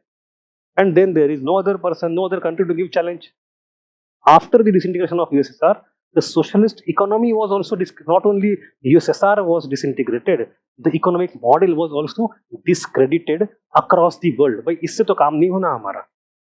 So capitalist value system expanded largely. We have the progress of globalization. Rather, the globalization that is today is nothing but the expansion of the capitalist mode of production and American values. We are a product of that age if America has that hegemonic value, hegemonic power over entire global change. And then expansion of NATO after the Cold War. US expanded NATO through increasing military expenditure and to maintain the American military presence in different parts of the world. अब ये थोड़ी अजीब सी बात है, because अगर हमने कल देखा है that after the end of Cold War there is no need of नाम. अगर ये आर्गुमेंट सही माना जाए, जो है नहीं, but even for the sake of argument let us take this is the right argument, then it applies to NATO also. Dismantle कर दो उसको, because NATO was a security bloc against Russia. No more USSR threat. Cold War is over. Dissolve NATO. Nah. Rather, America saw NATO as its main instrument of controlling the military and security policy of entire Europe, जो अपने कब्जे में रहे. So rather than dismantling NATO, NATO expanded much further. Its agenda got changed. Couple of ways. एक तो जो east European countries थे, one by one they became member of NATO. अब यूक्रेन वॉर क्यों चल रहा है? उसके चल रहा है. Yet Ukraine should not become member of EU and NATO. यही तो बात है. तो NATO and EU started to spread eastwards. ये एक. दूसरा, NATO became the instrument of America to intervene globally in different conflicts. Kosovo हो, अफगानिस्तान हो, इराक हो, सब जगह नेटो की. इराक में, अफगानिस्तान में नेटो का क्या रोल भाई? NATO is about European security. But now you have the army, you will use it. So NATO became a major instrument of America's foreign military policy. So US expanded NATO through increasing military expenditure and to maintain the American military presence in different parts of the world. By the end of 20th century, there was a revival of American economy under Bill Clinton, because USA was also feeling the pressure of Cold War. खर्चा बस एक side, खर्चा दोनों तरफ से हो रहा था. USA also came under pressure and problems, but after the Cold War, in a matter of decade, USA revived its economy. It became even more assertive. And after 9/11, USA started war with terrorism, with us or without us, with us or against us. यही तो कहा था Clinton साहब ने, एक तो हमारे साथ हो या हमारे खिलाफ हो. We have to see that transition now. Exactly क्या क्या हुआ था. That is American unipolar world, जिसके समय there is no restriction and no check on America's power, unlimited power. They can do anything, anywhere, anytime. And this is unprecedented in the history of the world. Not even Roman Empire had that power.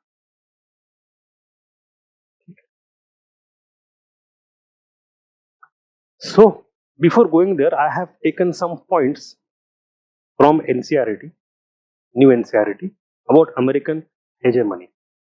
Because unipolar doesn't give that sense. What actually it is the complete establishment of American hegemony. तो है कैसे वो, कैसे उन्होंने hegemony अपने establish कर ली.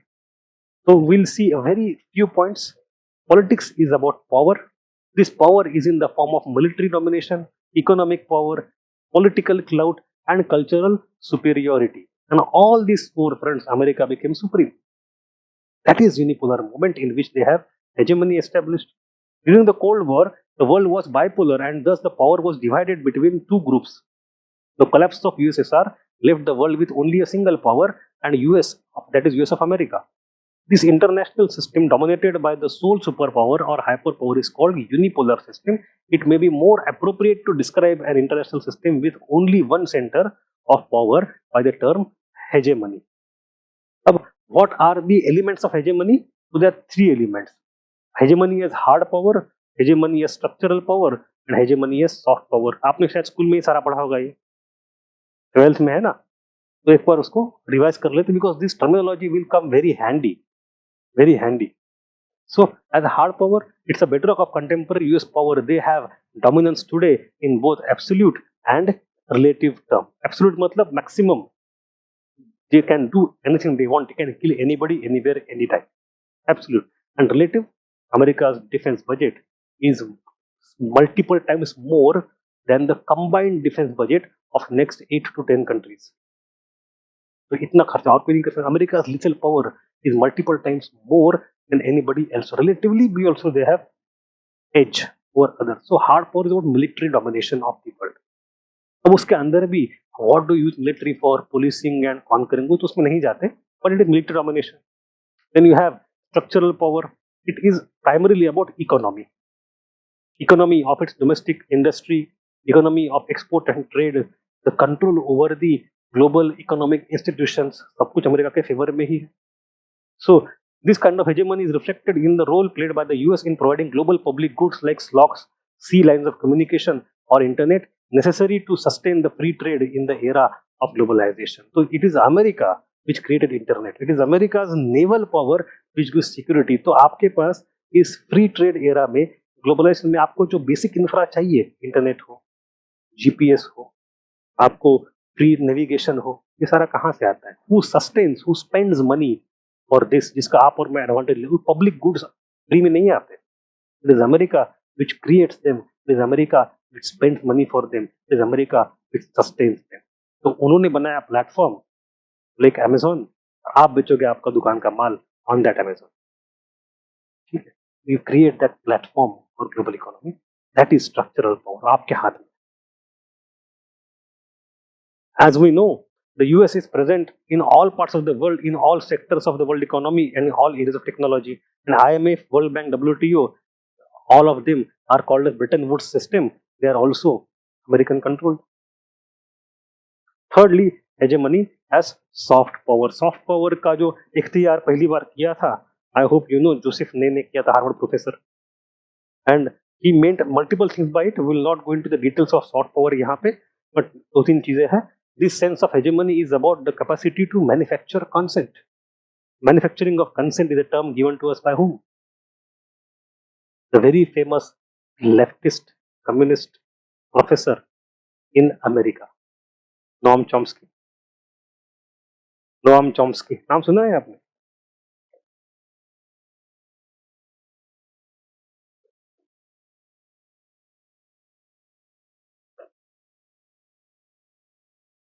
थोड़ा सा let me use that term, and this term is used by Joseph Nye.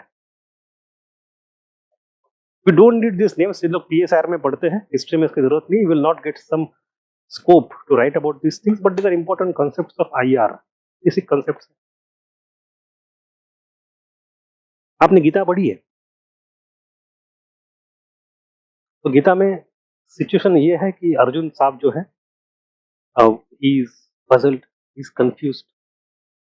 अपने भाइयों को मारूं, गुरुओं को मारूं, क्या करूं मैं? तो then he goes to Krishna. Krishna says कि भाई, I understand your query, your doubt, your samshay, but I will not give you a direct answer. It is for you to take the path. मैं कौन रास्ता, तुम रास्ता खुद का देख लो. But what I will do to help you is to clarify the basic fundamentals. मृत्यु क्या होता है, जन्म क्या, पाप क्या, पुण्य, तुम्हारी जिसकी क्वेरी है, उन सारे टर्म्स को मैं पहले आपका समाधान कर लूं. Then you have complete conceptual clarity. Then you take the call. So Krishna reads entire Gita. Dialogue happens. And in the end, Krishna कहता है अर्जुन को, अब तू ही call up. It is up to you to decide. I cannot dictate. You have to decide. तो अर्जुन बोलता है नष्टो मोहार स्मृतिर्लब्धात् त्वत्प्रसादान् मया च्युता स्थितोऽस्मि गत संदेह करिष्ये वचनम तव. मेरा मोह नष्ट हो गया है. नष्टोर मोहार स्मृतिर्लब्धा, स्मृति वापस आ गई है. त्वत्प्रसादान् मया अच्युता, बिकॉज ऑफ योर प्रसाद मेरे अच्युत, मेरे कृष्णा. स्थितोऽस्मि गत संदेह, मैं स्थित हो गया हूँ, मेरा संदेह चला गया है. वचनम त्वं करिष्यसि, अब तुम बता मैं क्या करूं. दोबारा वही सा, अब बताओ क्या करूं. And eight that time Krishna says तस्मात् उत्तिष्ठ कौन्तेय युद्धाय कृत निश्चया. ये है कौन्तेय, तुम उठो और युद्ध करने का निश्चय करो. बट ये कब? जब अर्जुन खुद उसको ऑलरेडी मान चुका है. कंसेंट उसके अंदर से आती है, उसके ऊपर लादी नहीं जाती. Manufacturing consent. But in Gita it is in a positive sense, here it is in negative sense. कि America wants to put its hegemony. America wants everybody to align their behaviour in America's interest. But how to do that? You can go and use coercion like military power, but it has its own limits. You cannot impose beyond the point. लेकिन लोग अगर खुद माने अपने आप तो ये देख देख कंसेंट कि वही गुलाम बनने को राजी हो जाए हमारे, तो आप क्या करो? अच्छी बात है. तो there use culture, your media, your education system, your academics, all this political values, इनको आप ऐसे यूज करोगे they become selective and people start following it. अपने आप वो अपने आपके मफाद में काम करते हैं. That is soft power. You don't need to use hard power. So it is hegemony. So it implies class ascendancy on the social, political, and particularly ideological spheres. So you don't always use military power, you also use ideological resources. Today, America is the most seductive and, in this sense, the most powerful culture on earth. American culture defines aspiration of good life around the world today. This attribute is called soft power, the ability to persuade rather than coerce. जैसे देखो, मैंने तो नहीं, but both of your wear jeans. आपके insert में लिखा था पूरा ब्लू जीन्स, राइट? क्यों पहन रहे हो? I will tell you my own story. When I went to Purdue University, वहां पे I used to not have lunch के लिए समय. तो हमारे कैंपस में नजदीक एक मैगडी था. I used to go to McD sometime. मैं professor asked me one day, देखिए कहाँ लंच करते हो तुम? देखा मैगडी में. He looked at me like this. McD में? मेरे पास एक से क्यों दिख रहा है मेरे पास? सस्ता है, अच्छा है. और मेरे जहन में क्या था, जब पुणे में 1997-98 में पहली बार मैगडी आया था, हम सब परिवार पूरा गाड़ी लेके गए थे वहां पे, और इतनी बड़ी कतार, मैगडी आया है. India was opening up for globalisation, पहला मैगडी पुणे शहर का, और लोग एकदम भीड़ करके 3-3 घंटा लाइन में रह के मैगडी में बर्गर खा रहे हैं. So in my mental map it is something prestigious. But when I went to the US, when I started eating there, professor gave me such a look, ये लेबर क्लास का खाना क्यों खा रहे हो? ये तो लेबर का खाना है, वो अच्छा खाना खाया. तो image of McD in American culture एकदम सस्ता वाला फास्ट फूड, रस्ते किनार का खाना, तो अच्छा खाना नहीं माना जाता. Person of good standing, maybe some kind of ability, would not prefer to have a McD. कोई चारा है नहीं तो खा लो, अलग बात. एंड इंडिया में एग्जैक्टली उल्टा, उसका बन गया हवा. वाई? बिकॉज अमेरिकन है. ठीक. एनीवे, मैं दोबारा लॉग आउट हो गया.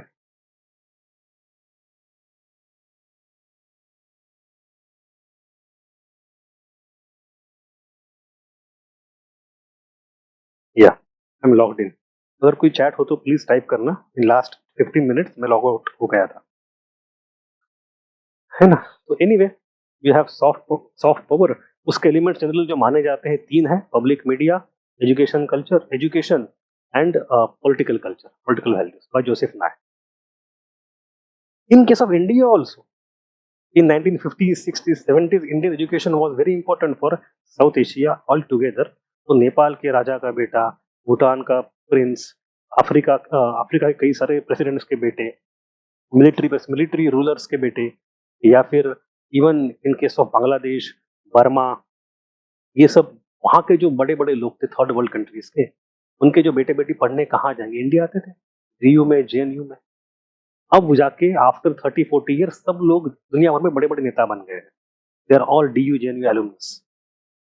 आन सांग सूकी यही की, many people. That is soft power. It is that. अब वो खत्म हो गया हमारी. We don't have that power any more. अब कोई नहीं आता. In last 30 years people have stopped coming to India for educational purpose. अब सारे वेस्ट में ही जाते हैं, इन यूरोप और in America. So imagine that you have, जैसे I will tell you, I feel connected with Neil Armstrong. Neil Armstrong my college का senior है मेरा. I met him. तब जिंदा था, because our astro department very powerful. I directly know at least 6 astronauts in NASA.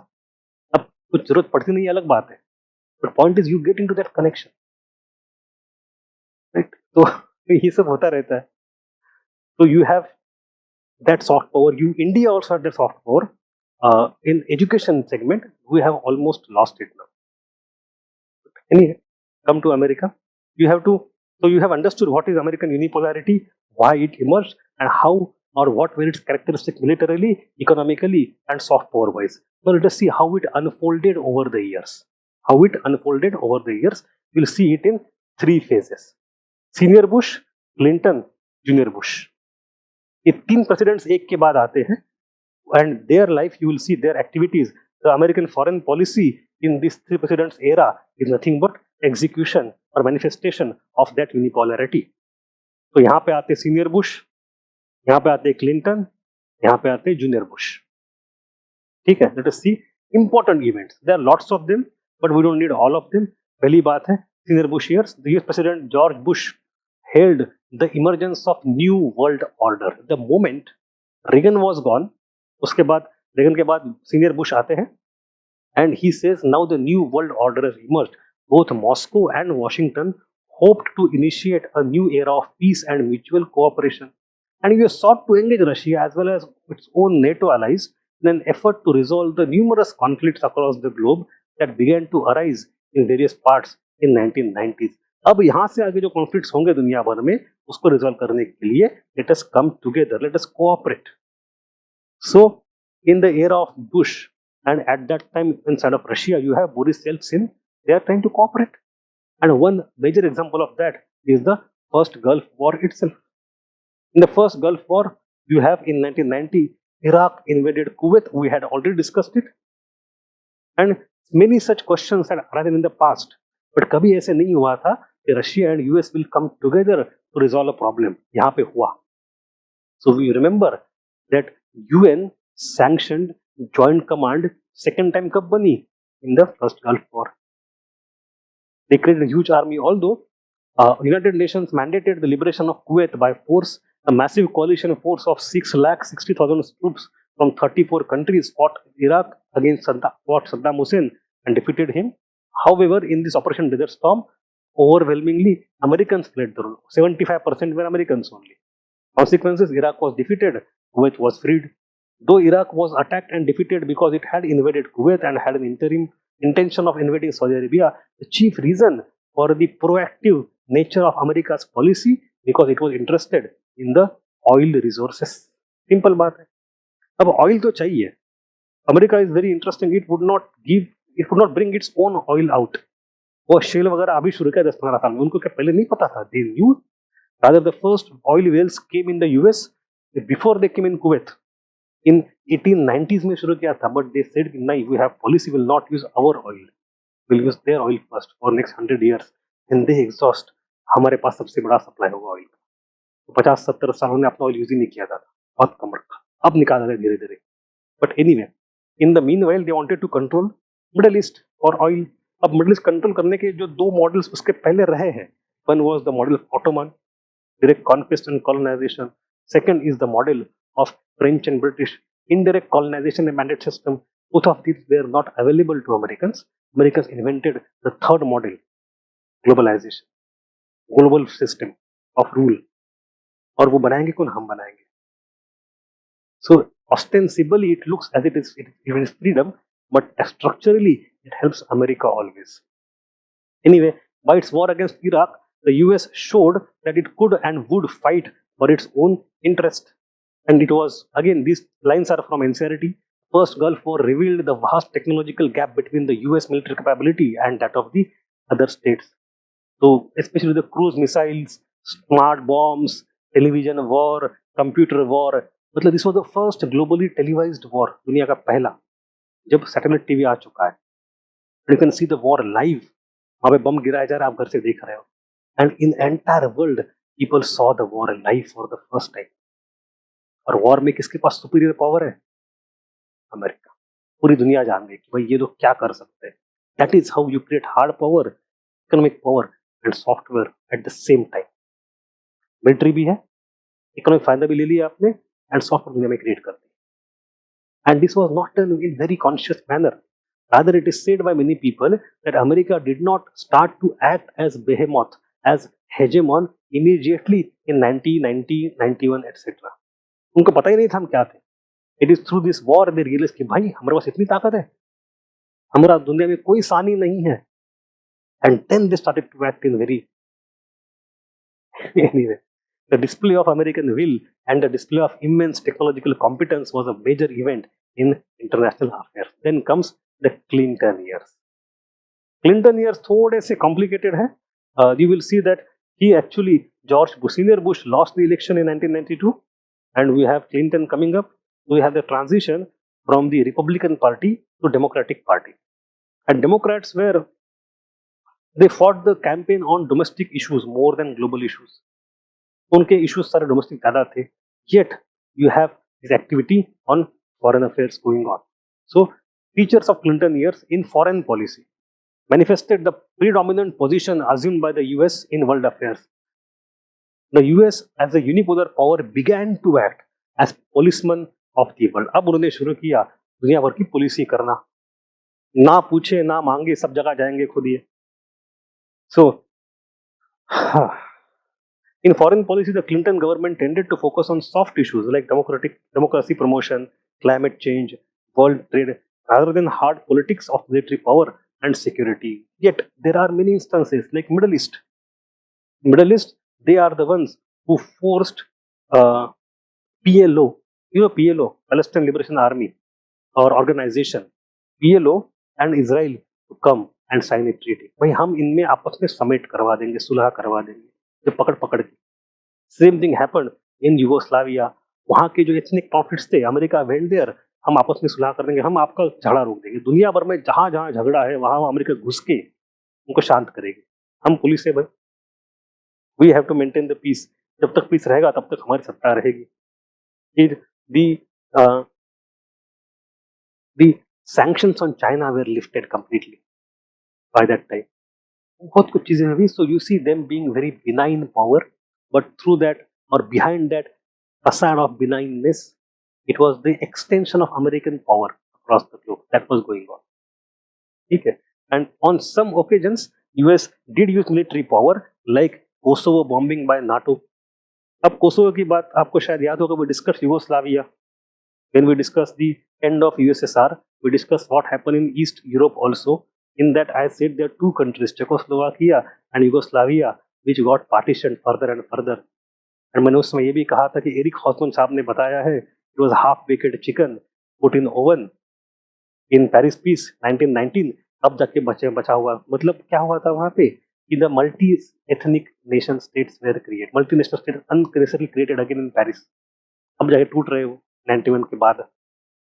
Yugoslavia and Czechoslovakia. Yugoslavia के टुकड़े पहले 7 हुए और फिर 8 हुए. तो बाद में सबसे अंत में सर्बिया के साउथ में जो बना है वो कोसोवो देश है. कोसोवो में भी वही क्रिश्चियन मुस्लिम चल रहा था, ethnic cleansing and all those things.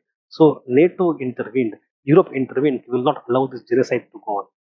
उस समय अमेरिका भी intervened. They bombed Kosovo.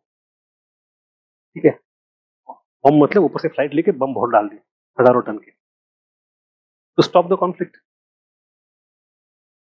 Policeman of the world. In response to the bombing of the US embassies in Nairobi, Kenya and Darussalam in Tanzania, तो some people यहाँ पे especially Al-Qaeda है, Al-Qaeda and Saddam नहीं, कौन था Al-Qaeda का chief? Osama bin Laden. He was behind this kind of attacks on American embassy. इसके बाद शुरू होता है global war on terror gradually. So you have soft issues and hard intervention both. Then you come to the Bush year, Junior Bush. उसके बाद जो आते हैं यहाँ पे you go one stage ahead. कि even before the conflict arises, you anticipate कि यहाँ conflict शुरू हो सकता है, पहले ही खत्म करो. Look at this cartoon. It was also, I think it's for insanity only, but very fantastic cartoon. America खड़ा है, बगल में कोई और खड़ा है, अमेरिका देखो उसको ठूस देता है, and then वो पूछता है कहने का, why did you attack me? ये बोलता है, you posed a potential threat to me. Potential threat. This is American superpower, and you can see that happening especially in case of Junior Bush after 9/11. I think everybody knows what 9/11 is, right? And then there began global war on terror, and that became the reason for intervention anywhere. Afghanistan invade कर दो, Iraq invade कर. Iraq में तो इतना, we have this very famous still or photo of Colin Powell, who was US Secretary of State. मतलब जाके जनता के सामने in front of his own parliament झूठ के ऊपर झूठ बोलना that Iraq is now developing weapons of mass destruction. And the proof उसने क्या लिया? उसने हाथ में लाई थी test tube. In that test tube you have, he says that this is a bottle of anthrax. Anthrax का यहाँ पे वायरस है और they are creating chemical weapons. तो चलो हमला करते हैं. और कुछ नहीं, जाके घुस गए देश में. Second Gulf War, and they finished Saddam Hussein. I still remember मैंने बताया भी था आपको, I was in school 11th और 12th में शायद, सद्दाम के मरने की खबर आई थी और सब शॉक लगा उसको, सद्दाम मर गया। तो anyway, so you have this inter purpose क्या था, the ostensible purpose of invasion of Iraq was to prevent it from developing weapons of mass destruction, but actual purpose क्या था, controlling Iraqi oil fields and installing friendly regime to the US, and consequences that now you control everything, you are superpower, simple. So although the government of Saddam Hussein fell swiftly, the US has not been able to pacify Iraq. तो consequence क्या है, आप राजा को मार सकते हो, जनता को शांत नहीं कर सकते, so there is a limit to hegemony also. But anyway, so what was the impact of this unipolarity? एक और चीज इसमें है, I don't want to use the names of lots of thinkers, but we have like Fawaz Geres. He talks about America always need an enemy to thrive. खुद thrive करने के लिए they need to create the other. पहले रावण बनाओ फिर हम राम बनेंगे। जैसे कि in the Cold War era, the enemy was communism, and that became the justification, the pretext of all excesses, all expansion, all violence. In case of British also, India में क्या किया, फ्रेंच आएंगे, फ्रैंको फियर, एंड देन क्या करो, aggression करके टीपू को मार दो, फ्रेंच का हुआ दिखा के, रशियंस आएंगे, क्या करो, अग्रेशन करके पंजाब को कॉन्कर कर लो. So you create a Hawa, and that you use that to justify your own aggression. You always need an enemy. So during Cold War years, it was communism that was enemy readily available. It was used for its own expansion, aggression, intervention. But once Cold War is gone, अब क्या enemy आपके पास? Global terrorist or global Islam. So now Islam is your enemy. उसके सहारे आप अपनी ताकत बढ़ाते हैं, उसको अपोज करते हैं. और किसने क्रिएट किया global terror? It is America itself which created global terror during Cold War year. उसको दुश्मन बना के चल रहा है उनका war and expansion, intervention everywhere. So anyway, this kind of attack, global war on terror, we know that Taliban is overthrown शुरू में very easily. But what happened in Afghanistan बाद में, what happened in Afghanistan recently is also a proof of limitation of America's power. आप एक point के बाद कुछ नहीं कर सकते. But anyway, we come to the impact of unipolarity. So hegemony of American national interest was witnessed around the world. The international relations started revolving around the USA. So you have, it's a very fantastic cartoon. You have an eagle represents USA. उसके पैर में है bombs, और Afghanistan, Somalia, Iraq, Iran, सब जगह बम गिरा रहा है ये, cluster bombing, and they are going to let democracy rain. हम सब जगह डेमोक्रेसी डाल रहे हैं. So this is American super power, right? So international relations started revolving around the USA. The unipolarity in the world transformed the nature of international relationship, because anybody who tried to stand in the American dominance began to be sidelined or suppressed. The second consequence of unipolarity, independence or prestige of international institutions like UNO got adversely affected. क्योंकि जैसे उन्होंने हमला किया Iraq पे, in that UN was completely sidelined. When NATO bombed Kosovo, it did not take UN permission. अब आप unipolar हो तो आपको कौन रोकेगा? कोई नहीं, यूएन को बाईपास कर दो. सो आपने कभी सोचा है, you just compare to blatant invasions. One is invasion of America, invasion by America of Iraq in 2003, and second is invasion, दोबारा आउट हो गया, invasion by Russia of Ukraine in 2023, 20 years after, exact 20 years difference is there. In that, which one do you think is more wrong? I think both of them are very same. Both of them are blatant aggressions in the name of national interest. दोनों equally गलत है. But if you look at the global media, they at that time supported America's invasion of Iraq. But now media is entirely against Russia's invasion of Ukraine. It's now bringing, it's now getting, it is attracting vociferous opposition today. It did not do so at the time of American invasion of Iraq. ये बहुत दोगलापन है, because global media is soft power of America. तो anyway क्या कर सकते हैं. A number of regime changes were witnessed after 1991. The leaders who failed to align with American outlook were replaced either where चाहिए ना was में.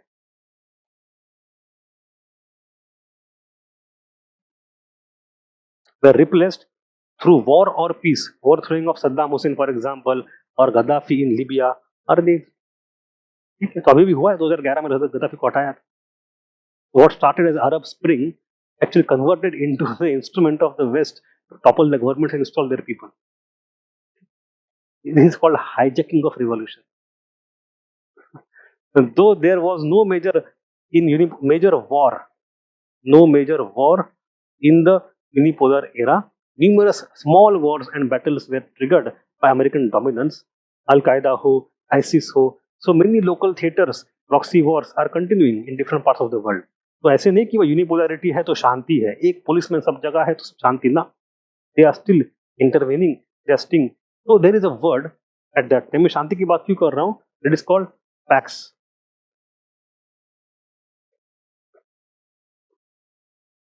America. So we know there is Pax Romana. When the Roman Empire was there, their hegemony, their military and soft power established peace. Pax matlab peace in Latin. So when we have British conquered India, they say that we established Pax Britannia. Likewise, we have Pax Americana today. But Pax Americana is actually not so much of Pax, not so much of peace. Lots of violence and many wars are going on at the behest of America itself. Still, there are relatively it is peaceful era compared to the Cold War. ये आपको मानना पड़ेगा. Relatively तो improvement है. Then you have good thing. Second good thing is multilateralism. Also, it is in this era of the unipolarity you have increase of multilateralism. This phase gave a leg up to multilateralism and to the 3 decades of relative harmony among the major power. ये बात कौन करता है? Relative harmony जो सी Raja Mohan, the one who writes in Express, the one who is the advisor of Modi ji. इससे ये 3 जो 25-30 साल रहे, 15-20 साल जितने में रहे, it is a relative harmony, phase of relative harmony amongst major powers. And this phase saw spread of democracy, greater acceptance of universal human rights, and a global consensus for maintaining international relationship, rule of law with multilateral institutions and independent international courts acting as referees. So this is all the international rule of law system created, which could be sustained because of American unipolarity. एक देश है, it is relatively not insecure, it feels secure, तो ऐसे कानून चल रहे थे. Because देखो दुनिया में कोई there is no world government. In that case, how will you sustain all these rules? You need to have one दादा डंडा लेके अमेरिका है, चल रहा है. So there are, if a question is about the positives of unipolarity, you can mention शुरू में multilateralism, global universal values, spread of democracy, consensus on these institutions as acting as a referee, global rule of law, freedom of navigation, and this Pax America ना ये सब है, but हर एक के अपने limits भी. And there is American intervention. तो negative क्या है? तो टॉप मोस्ट सारे पॉइंट जो थे यहाँ के वो सारे नेगेटिव है, ये सारे पॉजिटिव है. तो American unipolarity is both good and bad.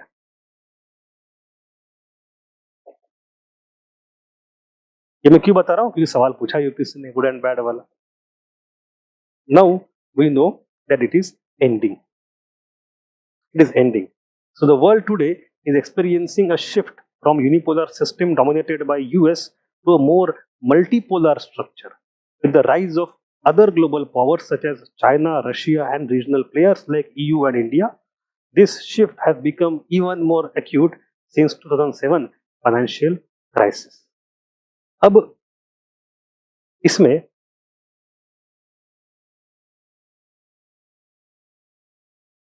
you have a transition away from unipolarity, but to what kind of system? वो देखना पड़ेगा हमें. तो look at the reasons why this transition is happening in the first place. The rise of other powers, जैसे कि China's rapid growth and military capability have challenged US preeminence in Asia. It is very clear. In last 40 years उसका economy from 300 billion has reached 20 trillion. From 300 billion to 20 trillion, इतना GDP growth is unprecedented in world history. Even America would have taken 100 years for this, जो China ने 40 साल में कर दिया. It's not a joke. The power gap is very coming, it's closing down very fast. And additionally, there are powers like India, Brazil, etc. They are also emerging. Second is economic challenges. US faces significant economic challenges, including rising national debt. ये date जो है America का, because it holds dollar, इसके पास है, इसका 80% debt is held by China. Trade imbalances and income inequality. These challenges limit its ability to project power and influence overseas development. Occupy movement, for example. Then declining public support. US के अंदर एक अच्छी बात जो है वो है उनका freedom of speech. They can criticize their own government. They will not be called anti-national. But criticism को अगर अलाउ किया है तो it can go to any extent. तो अमेरिका का इंटरवेंशन जो ग्लोबली होता है उसको अपोजिशन डोमेस्टिकली करने वाली बड़ी लॉबी क्रिएट हो जाती है.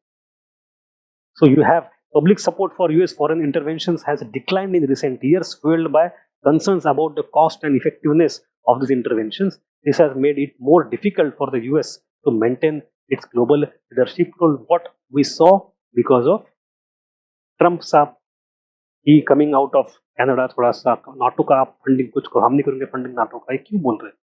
पैसे नहीं है, चाहते नहीं है, ग्लोबल सपोर्ट, डोमेस्टिक सपोर्ट नहीं है उनको. Then geopolitical shifts. The global power landscape is becoming increasingly complex with new actors and issues emerging. Because जैसे कि आपके पास non-state actors हैं, you have climate issues, you have cyber issues, ये सब आने के बाद it's not easy. So what is the future consequence? यहाँ से दिशा आगे कहाँ जाएगी फ्यूचर में? We still don't know. एक बात पक्का है, there is diffusion of power. There is no more unilateralism. There is diffusion of power. अब यहाँ से आगे ना there are अब ये डायग्राम बड़ा इंटरेस्टिंग हो जाएगा. I said कि what is there next? What is there next? यहाँ पे you have two possibilities. Possibility one is that you have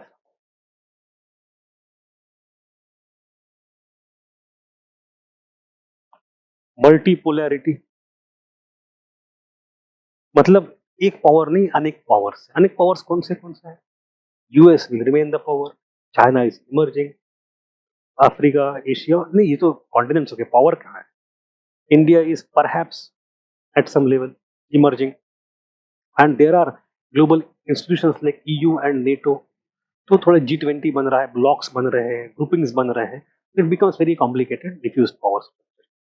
That is one. But there is other possibility also that यहाँ से आगे एक phase आएगी. It is called as relative or asymmetric bipolarity.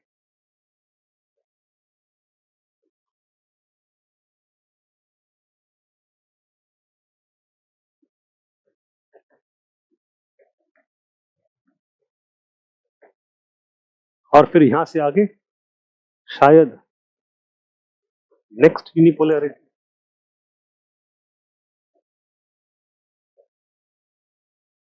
So instead of going it towards multipolarity, because of rise of China, which is phenomenal, अभी situation क्या है? Some people argue it is not multipolar world, it is asymmetric bipolar. कि बड़ा दादा China, छोटा दादा, बड़ा दादा अमेरिका, छोटा दादा रशिया, चाइना. तो एंड देन आगे क्या होगा देखा जाए. सो पॉइंट ये है, अल्टीमेटली ये सब क्या है? What all this things are. If you can recall, when we study European history, we had studied something called as correct balance of power. These are various structures within that balance of power. Anyway, let's not go into the IR so much. We have global economy is likely to become more fragmented. We have different regional groupings, protectionism, etc. अब global groupings नहीं बन रहे. WTO is facing problems, and countries are pursuing their own economic interest. This could lead to increased trade tensions and protectionism. We have seen that, and shifting alliances. Because of multipolar structure, diffuse power, आप कभी इस group में हो, कभी उस group में हो, shifting of alliances, and then increased competition for the same scarce resources, and we have increased competition, तो उसकी वजह से there is problems which will never be addressed very easily. New problems will be created, conflict created. So cyber security हो, territorial disputes हो, military posturing हो, space war हो, अभी भी दोबारा चल रहा है. Things are now revived, and then we have the challenge to the global governance of UNO, IMF, WTO, etc. or UN clause. क्योंकि क्या हो रहा है, American version of rule of law is not being accepted by Russia and China.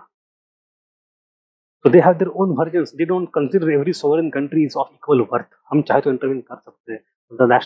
The international law works for the benefit of powerful. So they have a different version, and therefore we have problem. This clash of the ideas of global law.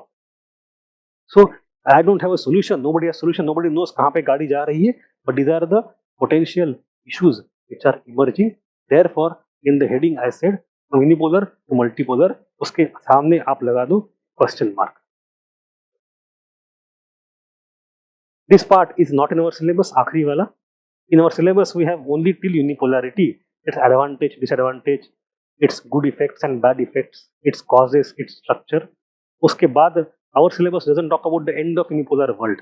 तो पता है हमें खत्म हो गया है, 2007 के बाद खत्म हो गया है. ये अगली फेज है, but this part comes in your current affair, in your IR GS2 में, तो वहां पढ़ लो इसको. ठीक है, क्लियर, इट्स वेरी इजी, कोई बड़ी बात है नहीं, एग्जाम्पल से याद करने हैं. तो that is how I. Any doubt अगर हो पूछ लो भाई. So we conclude our syllabus of world history, and very soon we will begin with modern India. ठीक है, no doubt sir. Then it was exactly 43 lectures, and I thank you. चलो, no doubt रुक जाते हैं, आज का lecture जल्दी खत्म हो गया. टाटा, अगले हफ्ते मिलते हैं मॉडर्न के साथ. And we have test next Sunday to next Sunday. 8 दिन का विंडो आपके पास है, फ्रॉम कमिंग संडे, आज का संडे नहीं, अगले वाला संडे से उसके अगले वाला संडे तक. Revise entire world history and come and right answers. चलो, थैंक यू.